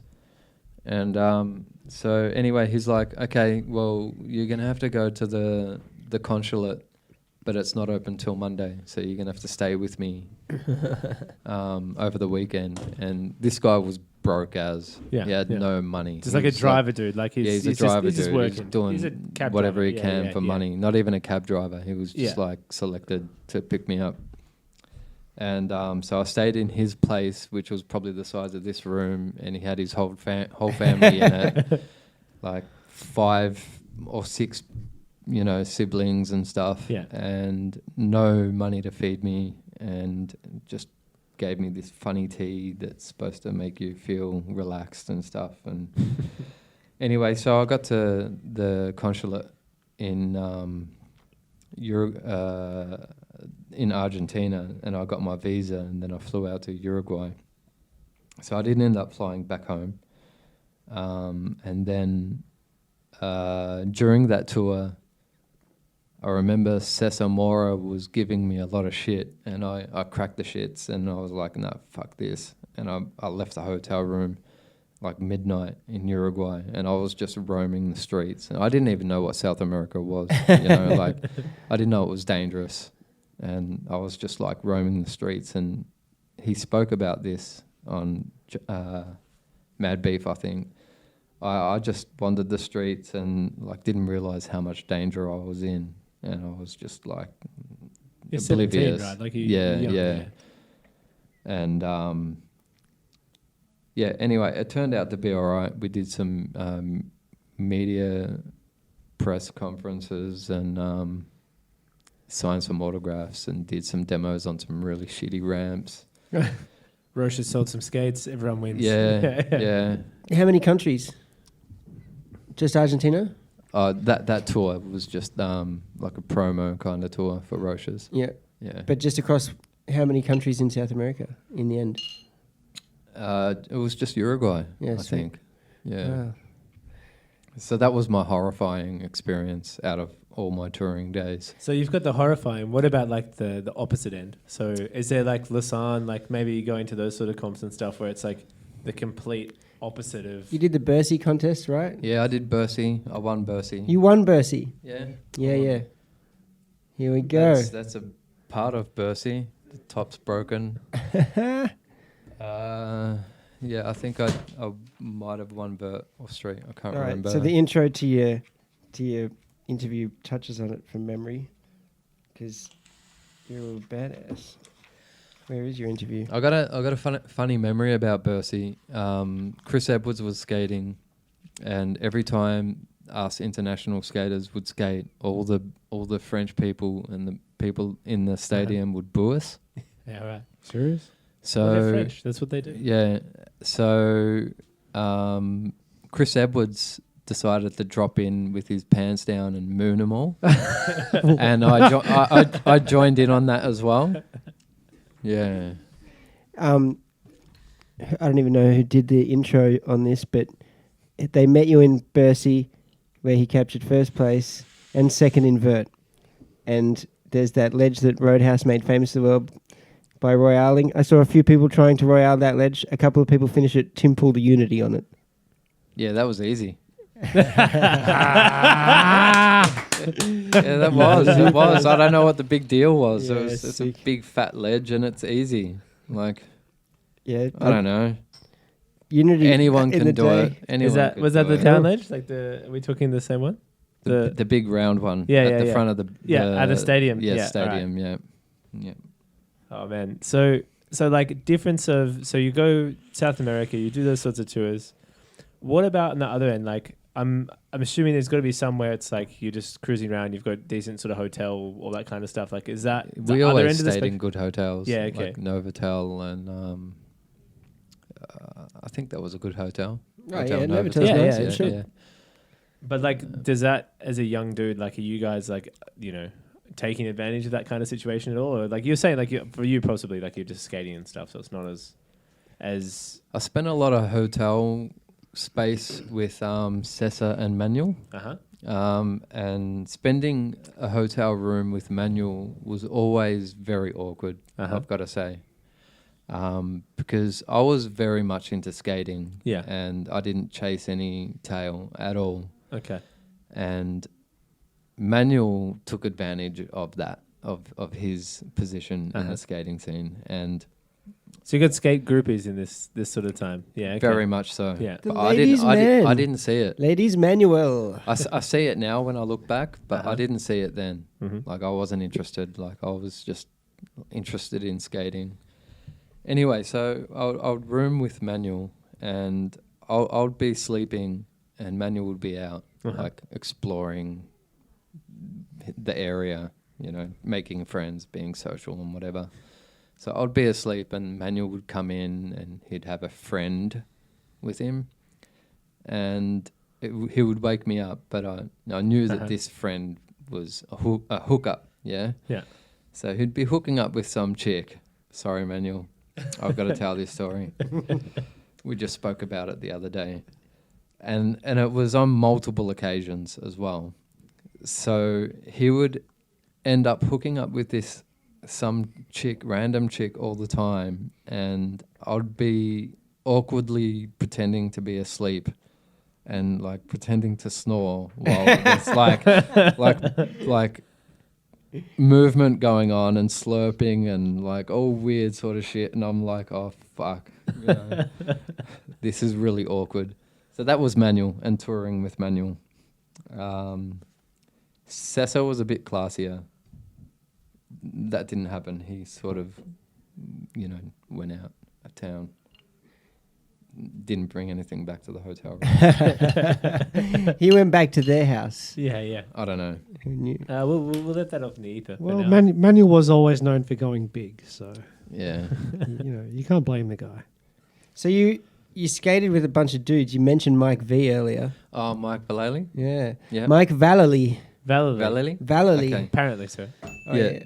Okay, so he was one of the pro skateboarders on the Warped Tour, and so we're skating the vert ramp, and you've got a bunch of local skateboarders watching all the demos, right? And one of the locals invites the skaters to a house party, and so we're all like, yeah, let's go. All the skateboarders and bike riders, like, yeah, let's do this. Let's go see this party or whatever.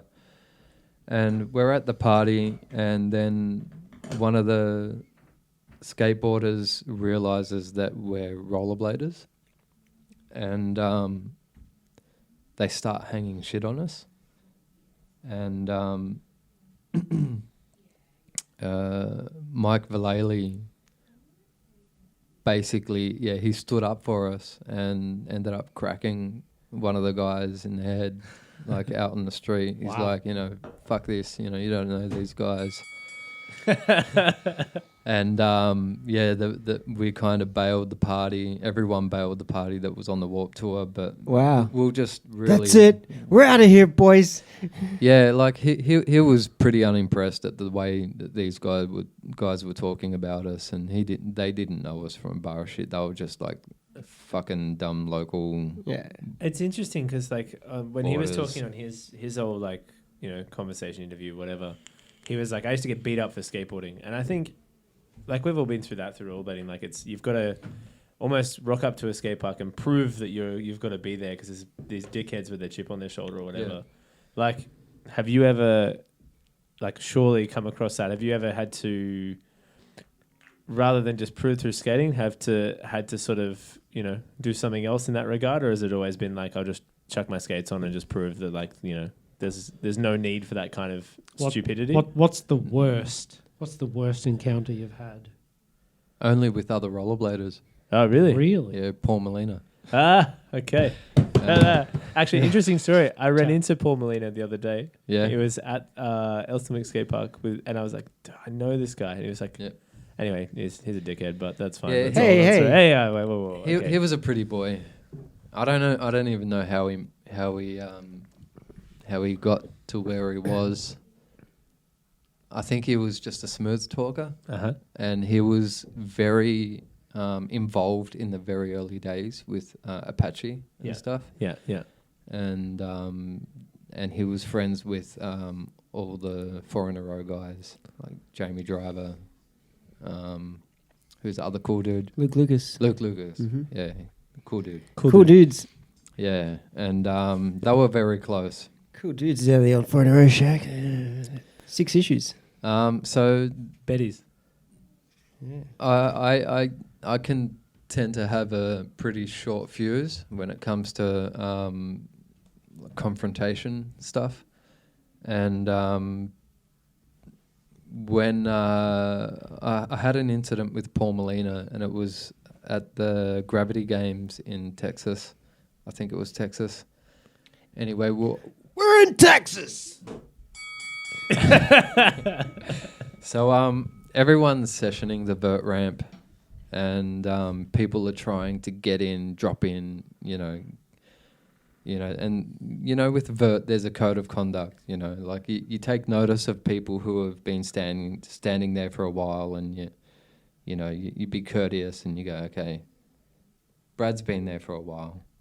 It's his turn, or whatever. It's your go, mate. It shouldn't. It shouldn't be a snake session. Turn. No, It shouldn't be. It shouldn't be a snake No, session. and you've always got to be courteous, right?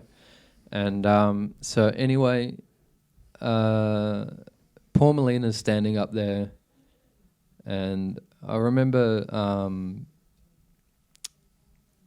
You were what's his talking to name? Matt Salerno. Was I? No. You go on. I just heard this. I heard Matt's version of the story today, so I'm ready.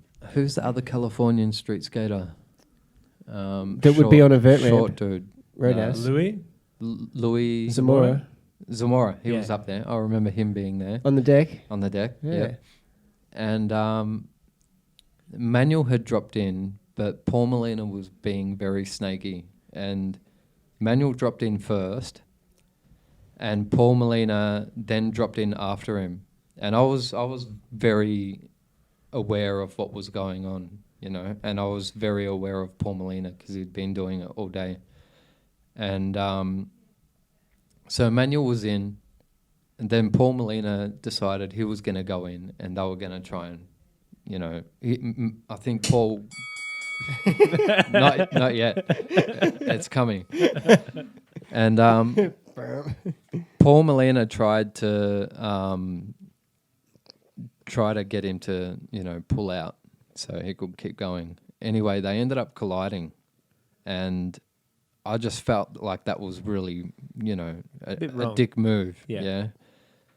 So I was pissed off because Manuel's my mentor, and I've got a lot of respect for him. And Paul Molina came back up on the ramp, and I was furious, and I just cracked him in the head. I don't know if I've hit him once or twice. I can't remember, but it was like the TV crew was filming it as well. Like, it was all being filmed.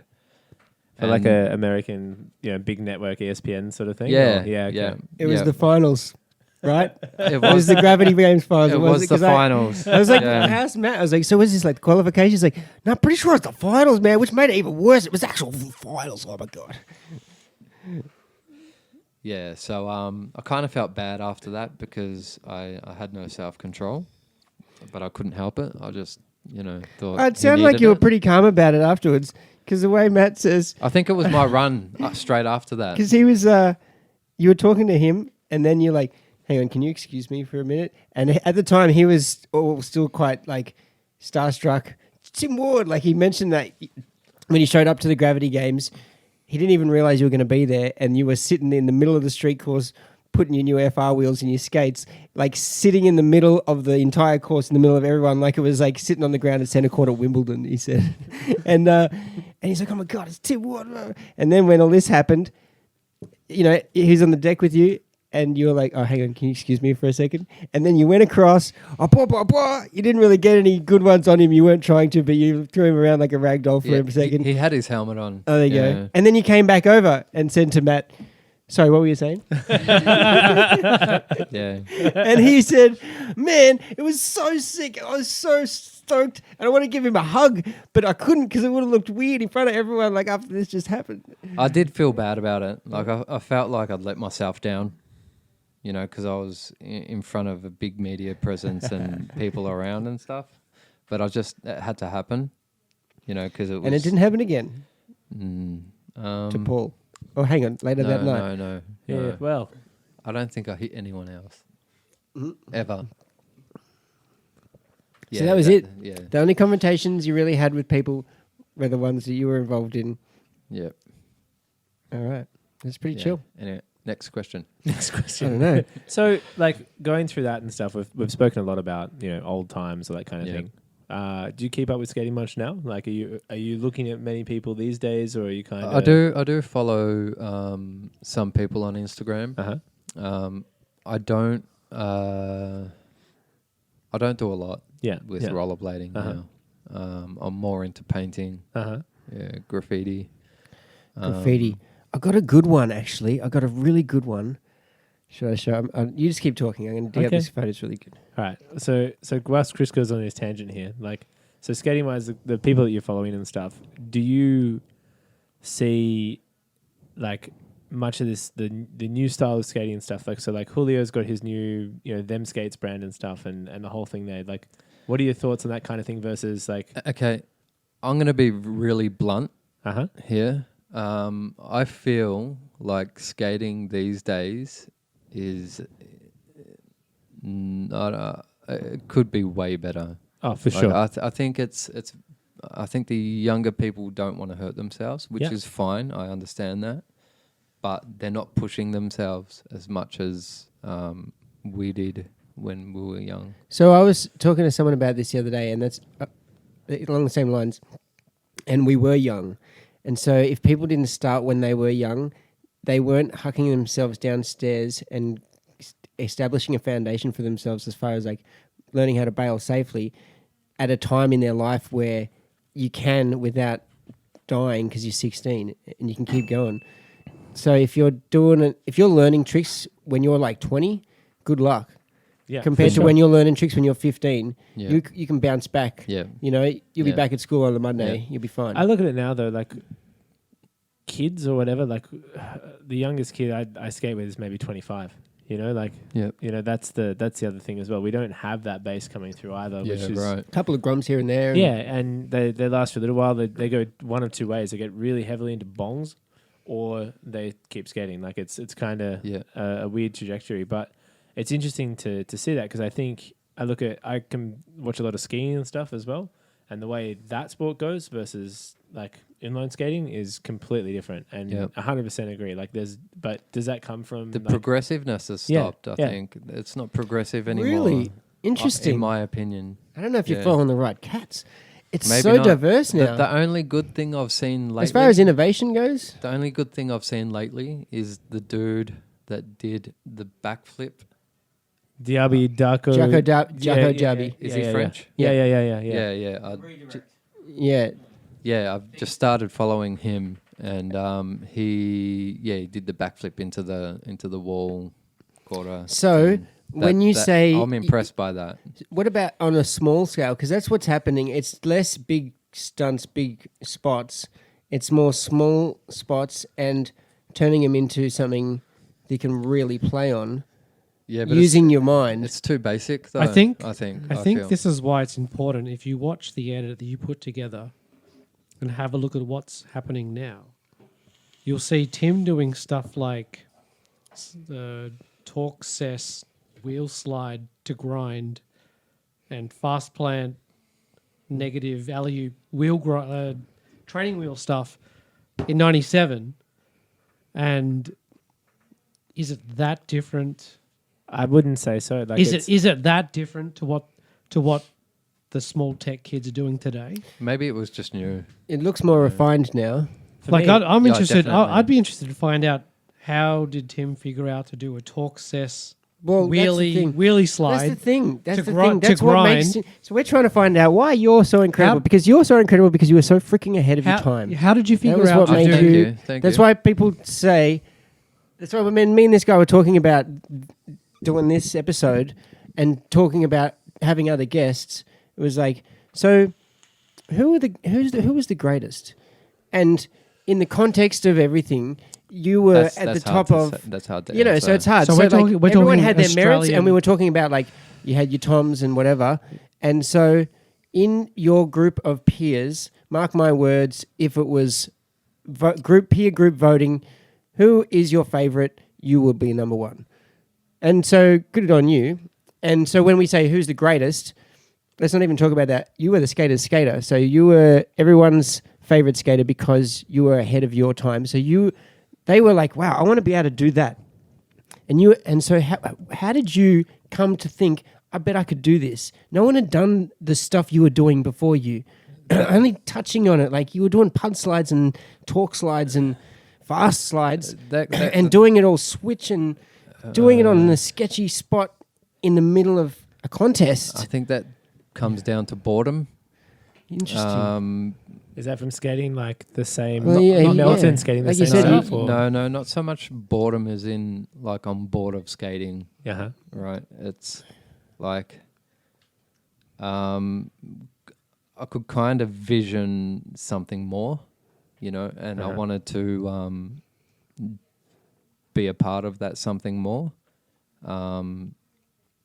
Like I see people that do like grind down rails and the way that they finesse their switch ups and stuff. Like I was never like that, and I look at that now and I'm really impressed by that. The way they just slide into different positions. I was more kind of jumpy in doing that. So that Organised chaos. So that impresses me, the way that they just sort of really slide into different positions. What was the question again? I don't know, but you did a lot of trick switch. We're trying to. Who was your muse? You know, we're trying to understand how is it that you got not one but two steps ahead? Yes. So things like things like if we look at in the clip that everyone will see at the 97 Australian titles, there's a double step box, and Tim does a fast plant to negative alley-oop training wheel. Yep. Right? Yep. Do I? I don't know. Yeah, in Majestics. It's in where the Majestics. negative is the width of this pencil. So it's a fast plant, alley-oop, negative training wheel. Forward out. On a little... Rewind out to forwards. Rewind. I don't know. I guess it was just... And then he backs it up with a negative fish. And with a grab. Exactly. Exactly. Was it Two different? moves ahead. 2 steps ahead. How... People now are doing that kind of stuff, and as far as we're concerned, You didn't even land the trick, and it won you that piece of glass. No one, because no one was even ready for it on anything, Okay. let alone disaster with a Luke Kane. I'll tell you the way I used to operate when I used to skate was there's a thing called it's kind of like a meditative thing. A mantra.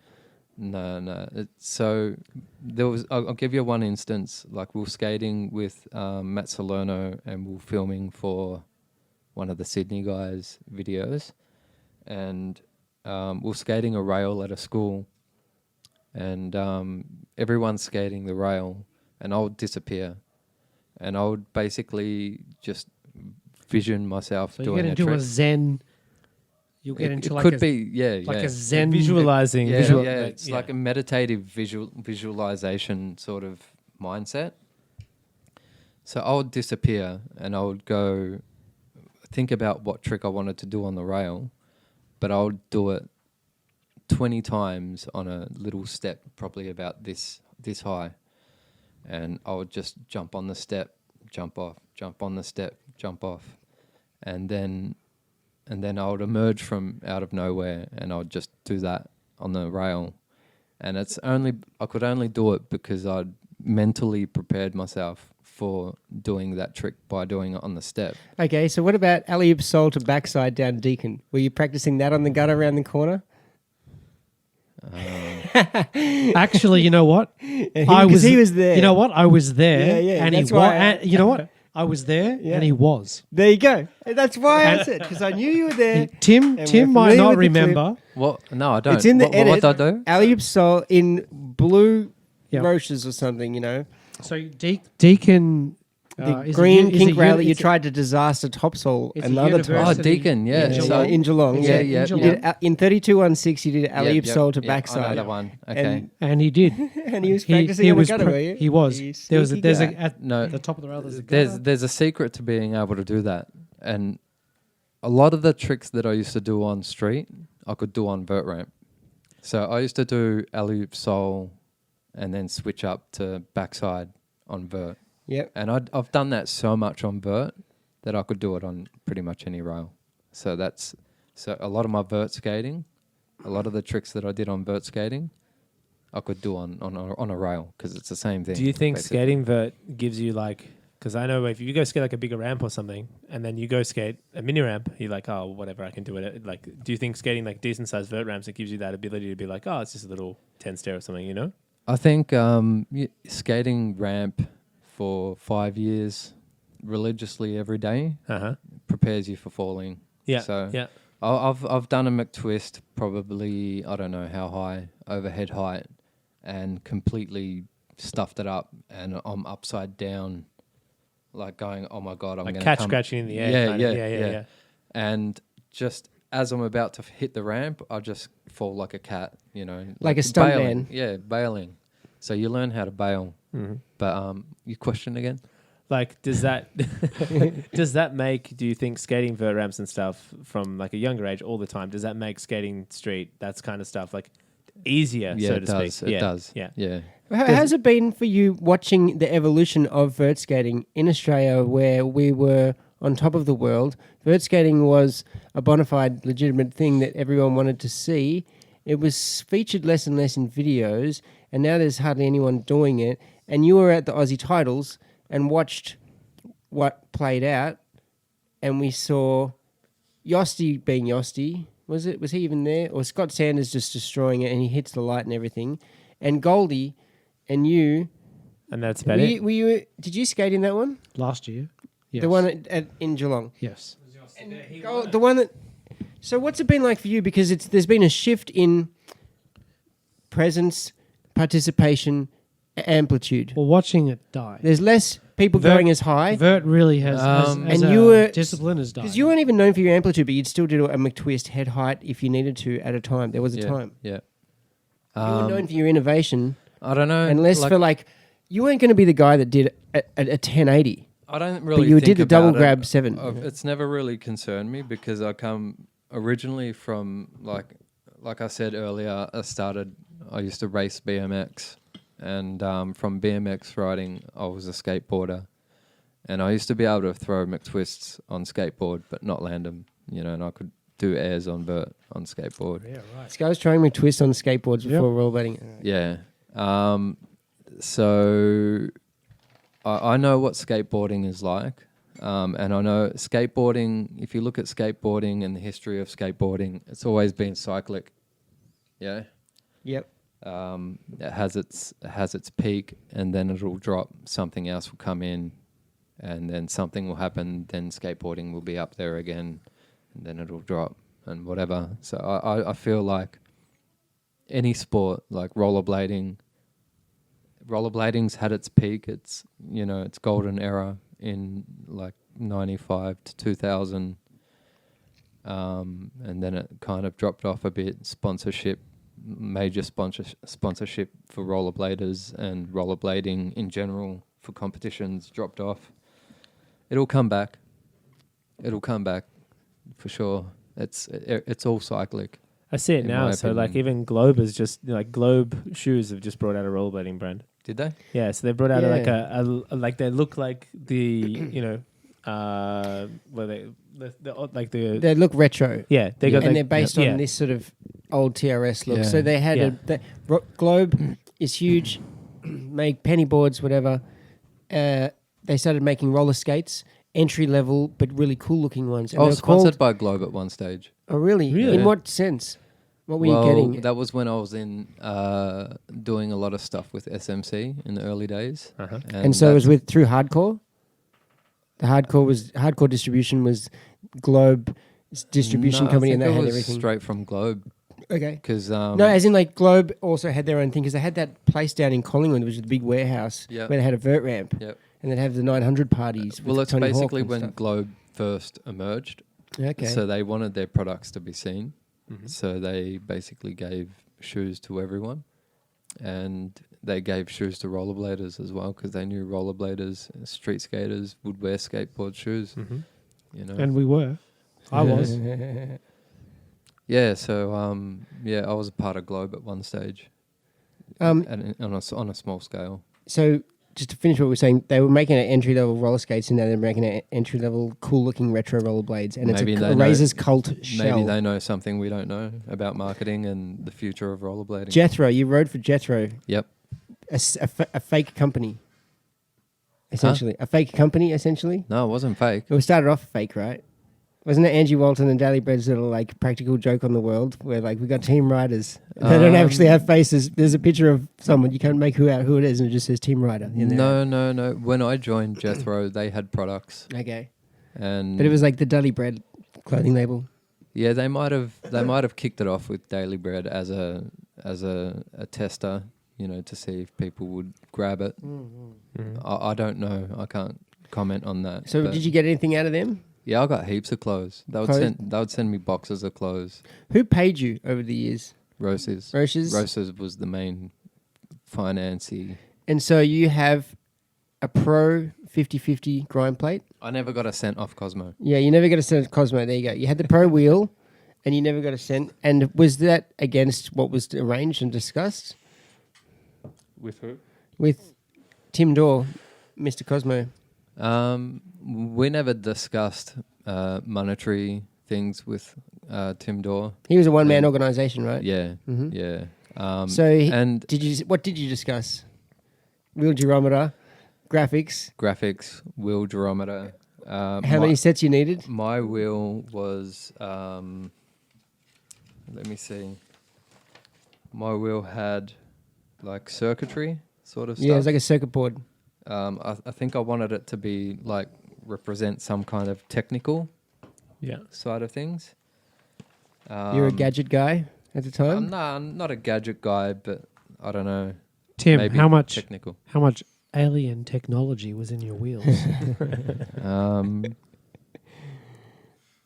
I don't know. You still got a set? It's a reasonable I it's do a have reasonable question because wheels have never been the same, let's face it, and the aliens did I don't think any, Pass to be on honest. the the aliens wisdom did to- pass on the wisdom for Tim- that wheel tech. Tim Dorr was a genius with urethane, and he did a lot of Because he research. did cockroach first, Yeah, right? Yeah. cockroach skateboard wheels. Yeah, he knew his shit when it come to urethane. He studied that hard. Did you see his factory? Did you go there and stuff? I did once. Yeah. Tell Yeah, us about it. it Tell us was- about your relationship with Tim.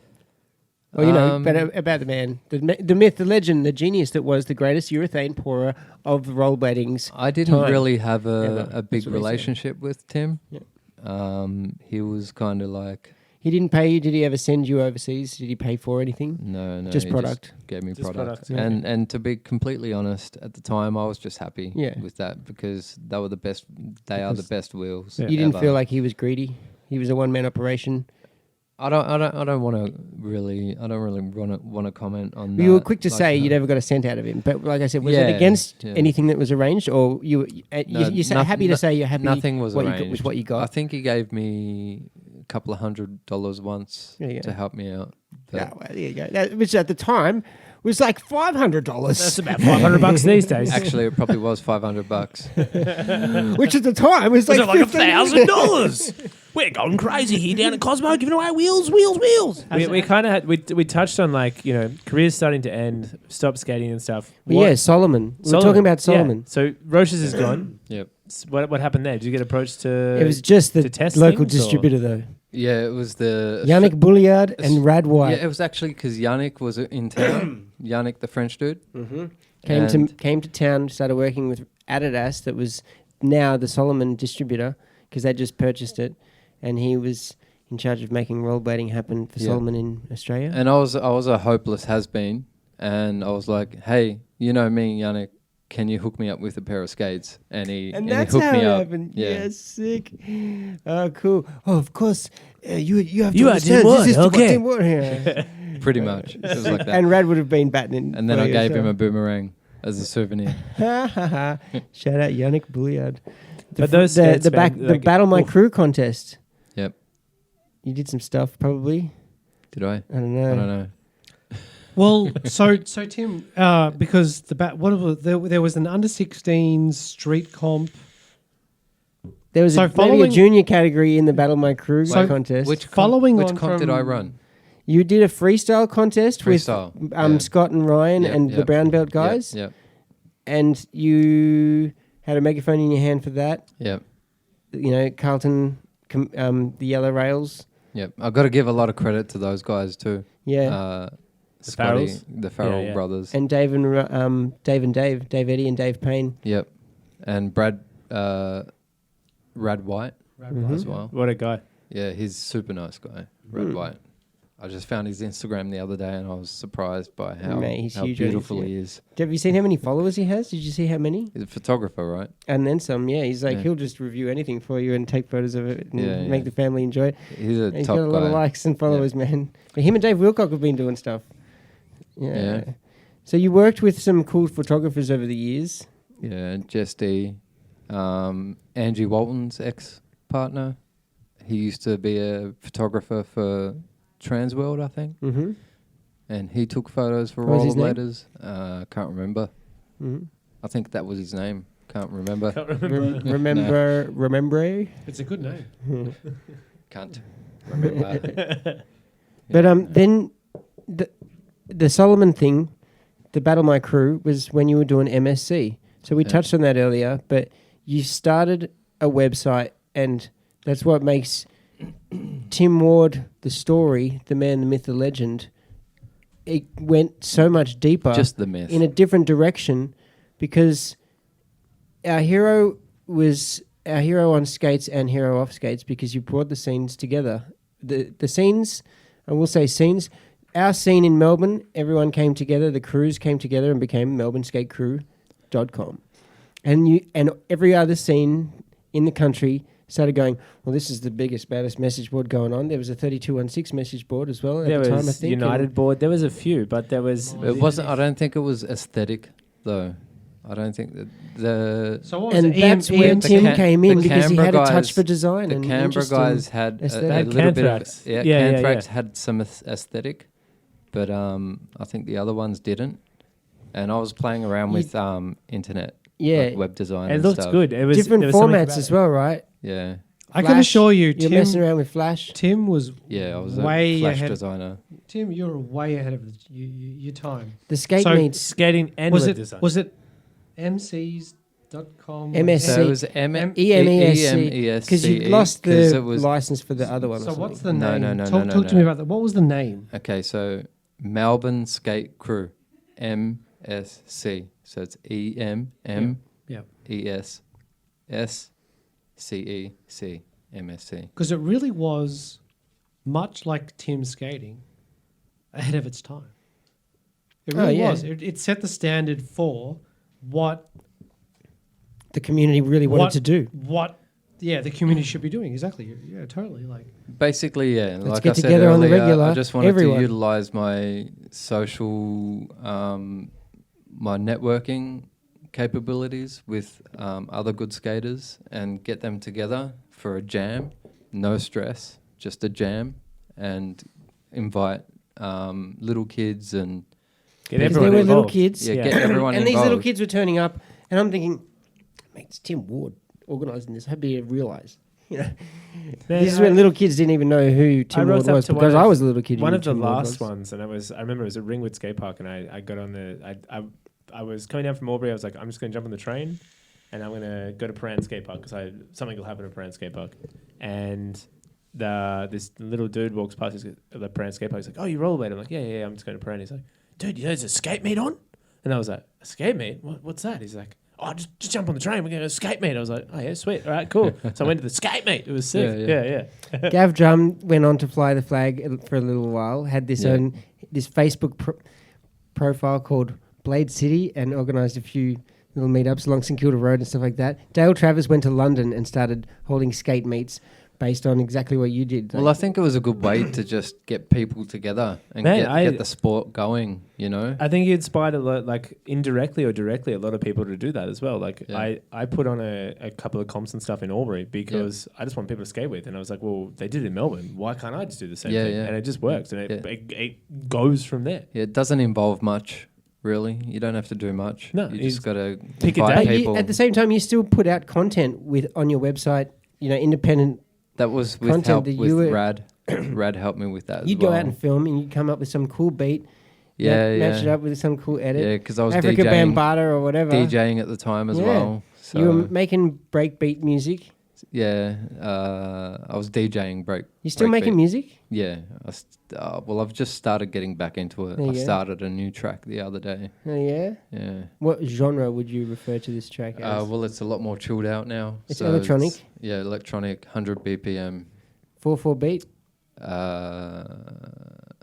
A bit of Is both. it housey or is it Some more breakbeat? chill hoppy No, type no, stuff? yeah, Or yeah, okay. So I'm ambient sort of. Ambient Yeah. sort of stuff. Like my production has always kind of been like, if you had to describe it, would be like morning, progressive house sort of stuff. Yeah. Mhm. Sick. Morningside prog house. Love that stuff in the morning. Bit of prog house, morning side prog. Do you? Morning side prog. Morning side prog is my jam. Is that what you say? I'm not convinced. You took me to Cryle Castle, man. Did I? Yep. You took me to Cryle Castle to this rave at this big fake castle know, in was that country place in Victoria. Did I Bendigo or have Chris Ballarat? with me that night? Yeah, it was epic. You know. Yeah. One night I went back from the laundry to your house, and I was going back, and we were raging. One And this Cryo is Castle. the night I of some went home and I Aussie OD'd. titles at Aussie titles at the shed. At the after party, we went up at the laundry, or maybe it was at the laundry, and then I went back to your house, and then in the morning we went to the SUSC, and that's where I did some Sammy's ultimate. street challenge. It I'm was a gonna- street comp the day after the Aussie titles when we did stuff like that, where everyone was like hungover and sure, let's go. I I think- still got something in me. I don't skate park. I skate street. I'm going to skate this drop rail. So we went and I did this gap to wall ride, and you were at the landing of it. And when we were cruising back to your house the night before, I was like, can't believe this guy's invited me back to his house. Tim Ward. This is crazy. Like, where have you come in the scene? Like, the scene's just changed. Like, you're not a little kid anymore, and like, your hero is just your buddy driving in the car next to you now. This is pretty cool how it's all worked out. And then the next morning, I'm trying this gap to wall ride across this window at the death rail, Yeah.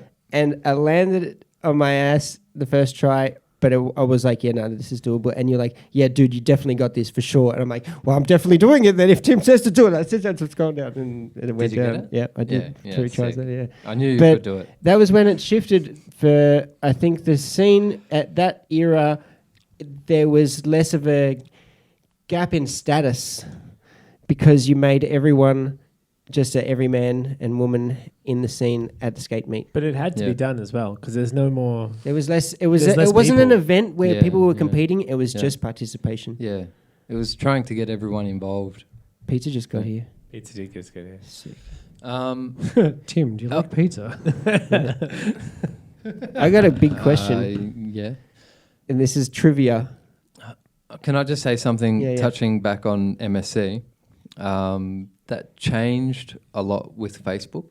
Yeah, well, for yeah, I sure. remember the 'Cause, post that this Because guy made. I was never really into Facebook, and everyone was using Facebook at the time, and that's when message boards started to fade out because Facebook was very universal. They you know? invented groups. Well, they created groups as a thing. Started the Melbourne. Rob Ham Rob created the Ham. group. There was like Yeah. 20 of us in the crew. Yeah, Now there's- that killed MSC. 1,200. Rob Ham Rob Ham single-handedly killed MSC. Is that Facebook what we're groups. putting out? Nah. Zuckerberg. Good on him. That was when I was like, you know what, I can't do Facebook, and the website building and designing and trying to keep the content up is just too hard, and everyone's just already on Facebook, and that's just a lot easier. So At this stage, that's done. rollerblading.com.au still existed, right? I mean, it James- still does exist. James.com? It's never stopped existing, but it was right there, right? Yeah, and then Jesse Kuch Joshi Kuch, yeah. Kuch took yeah. over it hmm and tried to make it a little bit better. And it was really It kind of cool. worked for a while, and Yeah. then it sort of died away again. Because he's a journo, and he had the journo about him, Yeah. and he wanted Yeah. to share Yeah. some stories and knowledge. He's pretty talented too. cool guy. He's got a good record label that I really Oh, there you go, like. because he's got Oh, the EDM yeah. kick about Yeah, him. Yeah. yep. Shout out to Jesse. Jesse. Yeah, Open Records, Yeah. Well done. top Ken's quality massive. artists. Yeah. Next question. He's a cool guy.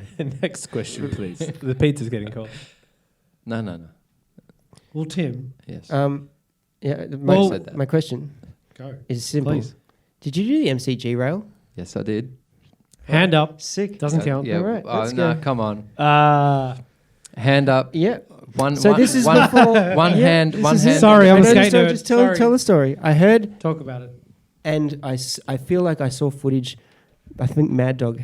No, I feel has the you. Footage. I feel you. No, the guy. did it. You did. I think it's Nah, Lars. Laszlo. Laszlo. Nah, really? Get up. He's got the original footage of Get it. off my foot.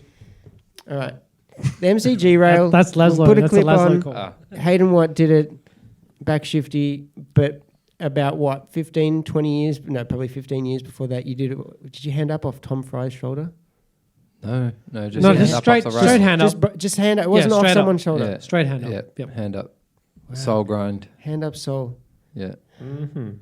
It was a big drop. I Oh, it's didn't bugged. fall. It's bugged. How It many is. You did it. times did you try? And who told you to try it? And how long were you thinking about trying this? And tell us everything about this. We were 'cause just this is skating. huge. We were skating the ledge, and I just thought, The ledge. why not? It's capped now. I was thinking like about if I come off on the other side, I'll just grab the rail. I'll be fine.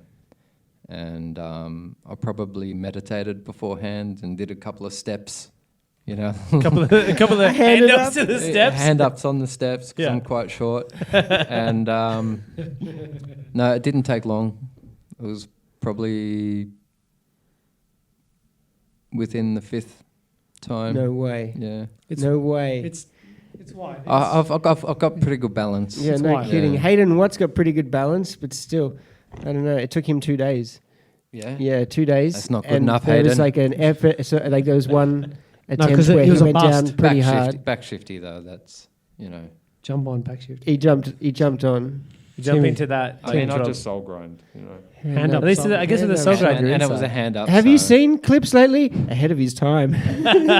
Now, well, clips. Yeah. Yeah, dude's doing hand Did you ups. have a trivia question? That was the trivia. Okay. I love fun facts like that. All right.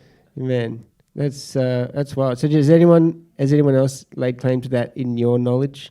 To your knowledge, no? Just Hayden. Yeah. Yeah. Now it's capped Cool. anyway, right? So I don't know. it is. Yeah. Yeah. Oh, They- dude, yeah. As soon as Hayden did it, it They became capped. They capped it. They capped it as They soon as capped- Hayden Whoa. did. they Less than a capped week I don't later. think anyone's MCG going to do rail. it. Yeah. I They think were- it's been done. that- It's in the past. 'cause they- No one's going to do it. They didn't think anyone would bother handing up to it again. Yeah, true. Like because those caps, can cause some serious injury to the You get a hands. cut in the hand. Yeah, Yeah. yeah. Right. Wow. That's pretty much it, eh? I think that's. What do you got? That's it. MSC, Solomon, MCG. I don't know. That's pretty much it, dude. Like, Thank you. I could keep going, Tim. but Who have I met? who have you met? I had dinner with Gwen, Oh, here we go. Stefani. I knew you were going to Ah. tell us the Gwen Stefani. Yeah. Okay. Yeah, yeah. When you're playing Pong with her or something, playing pool, or wasn't there some... No, we just had dinner with Steve Cairo. Maybe it was someone else that's telling that story. I met Ice-T on the Warped Tour. Eminem?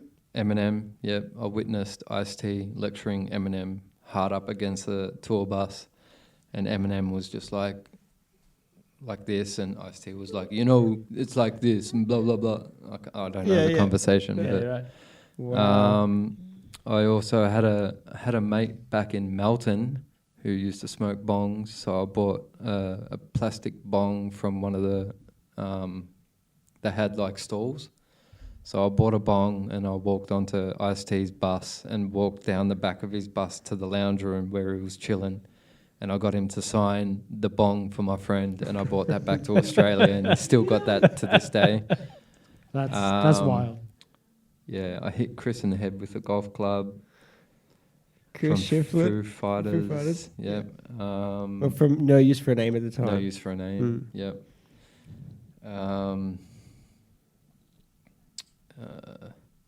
I don't know. Did you witness any crazy things that you weren't a part of? Like in blading, like you saw Ice-T and Eminem. You managed to find yourself on the other side of the vert ramp with Paul Molina. But did you ever see some crazy stuff go down? Oh, Black Eyed Peas. Oh yeah. Uh, Like were you at any events where the bladers just trashed a place, or there was like a security guard? yeah, that there got was a lot knocked of out, that, or like messing about in the hallways of hotel rooms, setting Yeah. alarms off and stuff. And I was never a part of that. I was probably sleeping or trying to sleep while Manuel was having some fun. I got a few Yeah. questions, but Manuel. we could- Shout out to Manuel. we could cut this part out or let it go. But I wanted to. I got like say 5 to 10 quick fire questions, right? Yep. Yeah, Yep. let's go. So, worst person to skate with ever? Oh, wow. What a question. In what way? Interesting. Just Yeah. worst person to be around. Oh, okay. Just first come like Snake. For their Yeah, yeah, skating yeah. or for their Rip- personality? All right, Paul Molina. Ripping Okay, next tricks, done. bad Yeah, personality. yeah, Who do you hate? Not invited to the session I'll anymore. give you a couple yeah. Uh-huh. for various reasons. And Shane Yost, don't think that I dislike you it's for you, this, Shane. but you were very competitive, Yeah. Okay. and I saw that from the beginning. He always wanted to beat me. Uh-huh.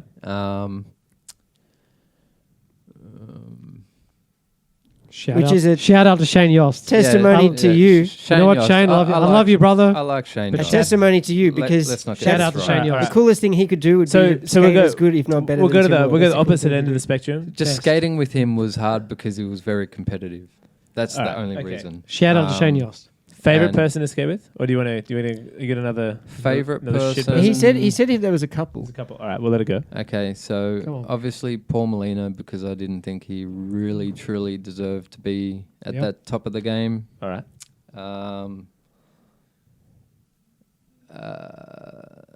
I didn't really get along with Aaron Feinberg too well. I think he was just very young and he come across as arrogant, but then again, I've also come across as arrogant when I'm actually shy, so he could have just been shy.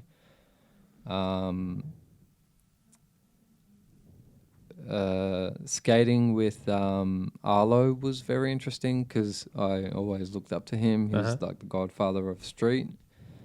I had the opportunity to stay at his place with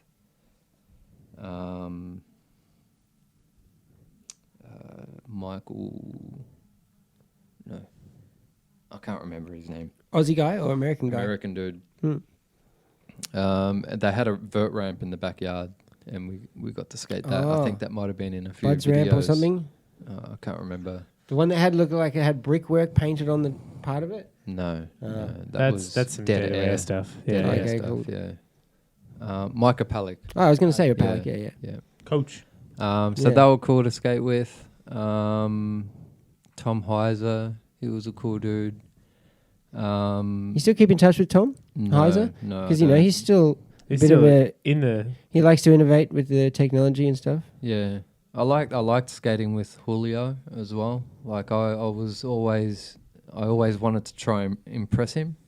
You know, when we skated, and that trip in Uruguay, I've got a photo of it. I did a alley-oop sole down a ledge, and I think that blew his mind. It was quite a big ledge. Alley-oop sole the same way that is? Just Just it was on probably nullier than that. yeah, but like forward out. Yeah, Just that yeah, looking it was- straight down Yeah, it. yeah, it was a good one, Yeah. and he'd probably remember it as well. I think. Who else?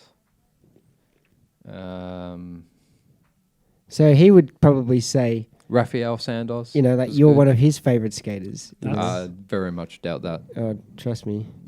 I'd be honoured. if Yeah, he was, yeah. Like, but- don't underestimate where you sit.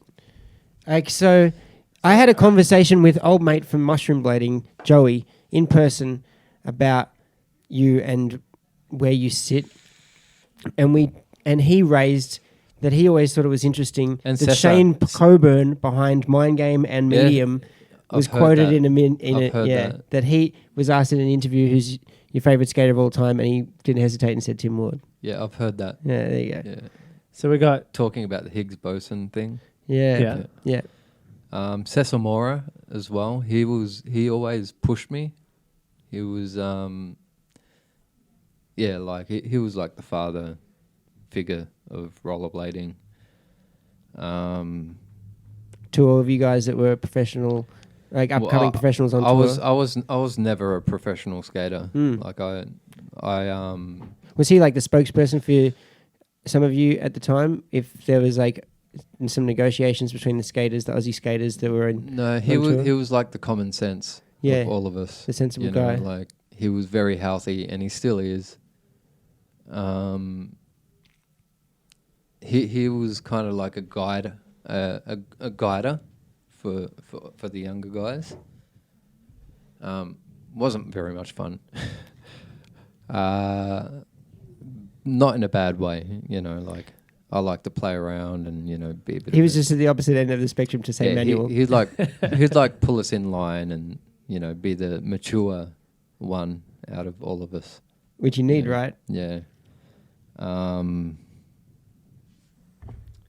Skating with Chris Edwards was an experience. So we got some good, we got some bad. All right, so quick fire questions again. Yep. Favorite skate park In Australia or overseas? in general? Both. That's two I'll answers. go with Is it- one. All right, Australia. Australia. Pran, that's the best. Okay, yeah, can you continue? Nah. No. Nah. Favorite, This guy was around long before favorite vert like rank the was old Paran. Yeah. The Yeah. old Paran. 10-footer. Yep. And Best trick you ever did on it? way over the top bar mctwist. Yeah. Public Yeah. transport. It's in your clip. All right. International. Favorite skate park? International. I liked YMCA Encinitas. I think it Encinitas. is. Yeah. Sweet. Also, there were a few cool parks in Europe. Marseille and stuff. Marseille and stuff and that kind of thing. Marseille was alright, but it was Yeah. just a bowl, Yeah. pretty much. You know. Yeah. Next. Next question. All right. I was just gonna make sure I'm in the right spot. We're gonna go like favorite skate of all time. If you could choose any skate to have on your feet of all time. I kind of feel obligated to say Rochers because they supported me through my whole professional career. Okay. But I think my favourite skate would have to be the ST Solomons. Alright. Yeah, Alright. they were just comfy and The soft boot ones. 90s. I don't know. Yeah, I wasn't a yeah, Solomon yeah. connoisseur, Yeah, but I they just were remember like- you were in those soft booters for a long time. Not sure. They just felt good, you know. Yeah. Like I felt confident landing. He didn't skate them with the big sole plates either. No, but you can't skate with the big sole plates. STI. ST90s and the STIs. If last quick fire question. If you had 5 people to choose, last session you could ever have in one place, where would it be and who would they be? Okay. The skaters would be Renee Holgren, Tom Fry, Manuel Balearis, Chris Edwards, and John Julio. Okay. And it could be more than that, but you've given me 5. They're the top 5 that stand out for me. And skate spot. If it was skate park, probably Cranbourne. The shed. The shed. The old shed. The old shed? Nah, then the new shed. Oh, okay, cool. Yeah. Really? Okay. Right on. Yeah. Or Rampfest. Uh-huh. I like Rampfest. All right. If it was in You America. did some stuff at Rampfest, dude. When that place got built, he threw a double backflip his first visit. I did, yeah. Visit over the Resi launch because he's like, I always wanted to do one. There's an invert as well, a picture on that big sub box, right? Like, I feel, Yes. yeah. On the wall. On the wall. Yeah, yeah. No, yeah. on the wall ride. Ah, It's not a shit. sub box. It's a wall ride. Yeah, okay. Like a Yeah. What, at Rampfest? Yeah. He didn't. Off out of the quarter pipe. Yeah, but On like a- on a flip, vertical wall like a ride. flip, right? Yeah. Just with the hand, with the touch. Yeah, okay. I don't remember. But yeah, I'll go All with right, it. all right, We'll show the picture. Wow, at the new shed. That's sick. all right. Yeah, new shed's pretty cool. Yeah, That's- yeah. it's a good park. Wow. You had a good run. I did. That's sick. I don't know if I probably wouldn't say a good run. Like I really did hurt myself skating. I probably should have gone to hospital a couple of times. Yeah. Yeah, Did you ever knock yourself out? plenty. No kidding. Yeah, on vert Yeah. in the early days. Yeah. Okay. But then did you get to a point where you haven't knocked yourself out in 5 years? Yeah. And you're still like kicking Yeah. ass? Yeah, that's when I learned how to fall like a cat. Mm-hmm. Yeah. That's after Instead of a sack of potatoes, it's after like 5 years of falling. You know, you learn how to fall. 5 years of falling is how long it's going to take you. 5 years before you're ready to skate like people did in the late 90s and the early 2000s. It takes a long time, and you've got to have a vision. Remember back then know. when people skated big spots? Remember back then when there were spots that big that weren't capped? Yeah. City Square? It doesn't happen much. All right, so anymore, I does got it? a question along your quick Right. fire. Favorite Melbourne spot to skate? Oh, that's Or a two or tough three. one. 2 or That's a 3, you tough know. one. Well, the old City Square Mm-hmm. ledge. Which was one? The flat one or the down ledge? The down ledge. Yeah. The old one, where I'm in that video where I'm doing that, whatever that trick is. A 9 bar, according to Gav Drum the other day. Yeah. Okay. Yeah. That's. Shifty and a toe roll down, like not a wheelbarrow. By the way, but a toe roll. I challenge someone to do that trick on something big. All right. Big That- like what? That shifty toe roll, 9 bar. 9 bar. 9 bar. Yeah, That's it's not a wheelbarrow, it's not a training wheel, it's a 9 bar, That's Okay. apparently. That's a according hard to Gav. He's it's a a hard bit of an trick. almanac on this stuff. It's not hard. Nothing's hard. No, when you- something when big. When you But yeah, that go down for ledge, it. that down ledge at City Square, that was the. because That was that's a good spot. it's your switch shifty, right? Like That is my switch 50. yeah. By the way, it's your switch shifty. But right? it's my normal alley-oop because if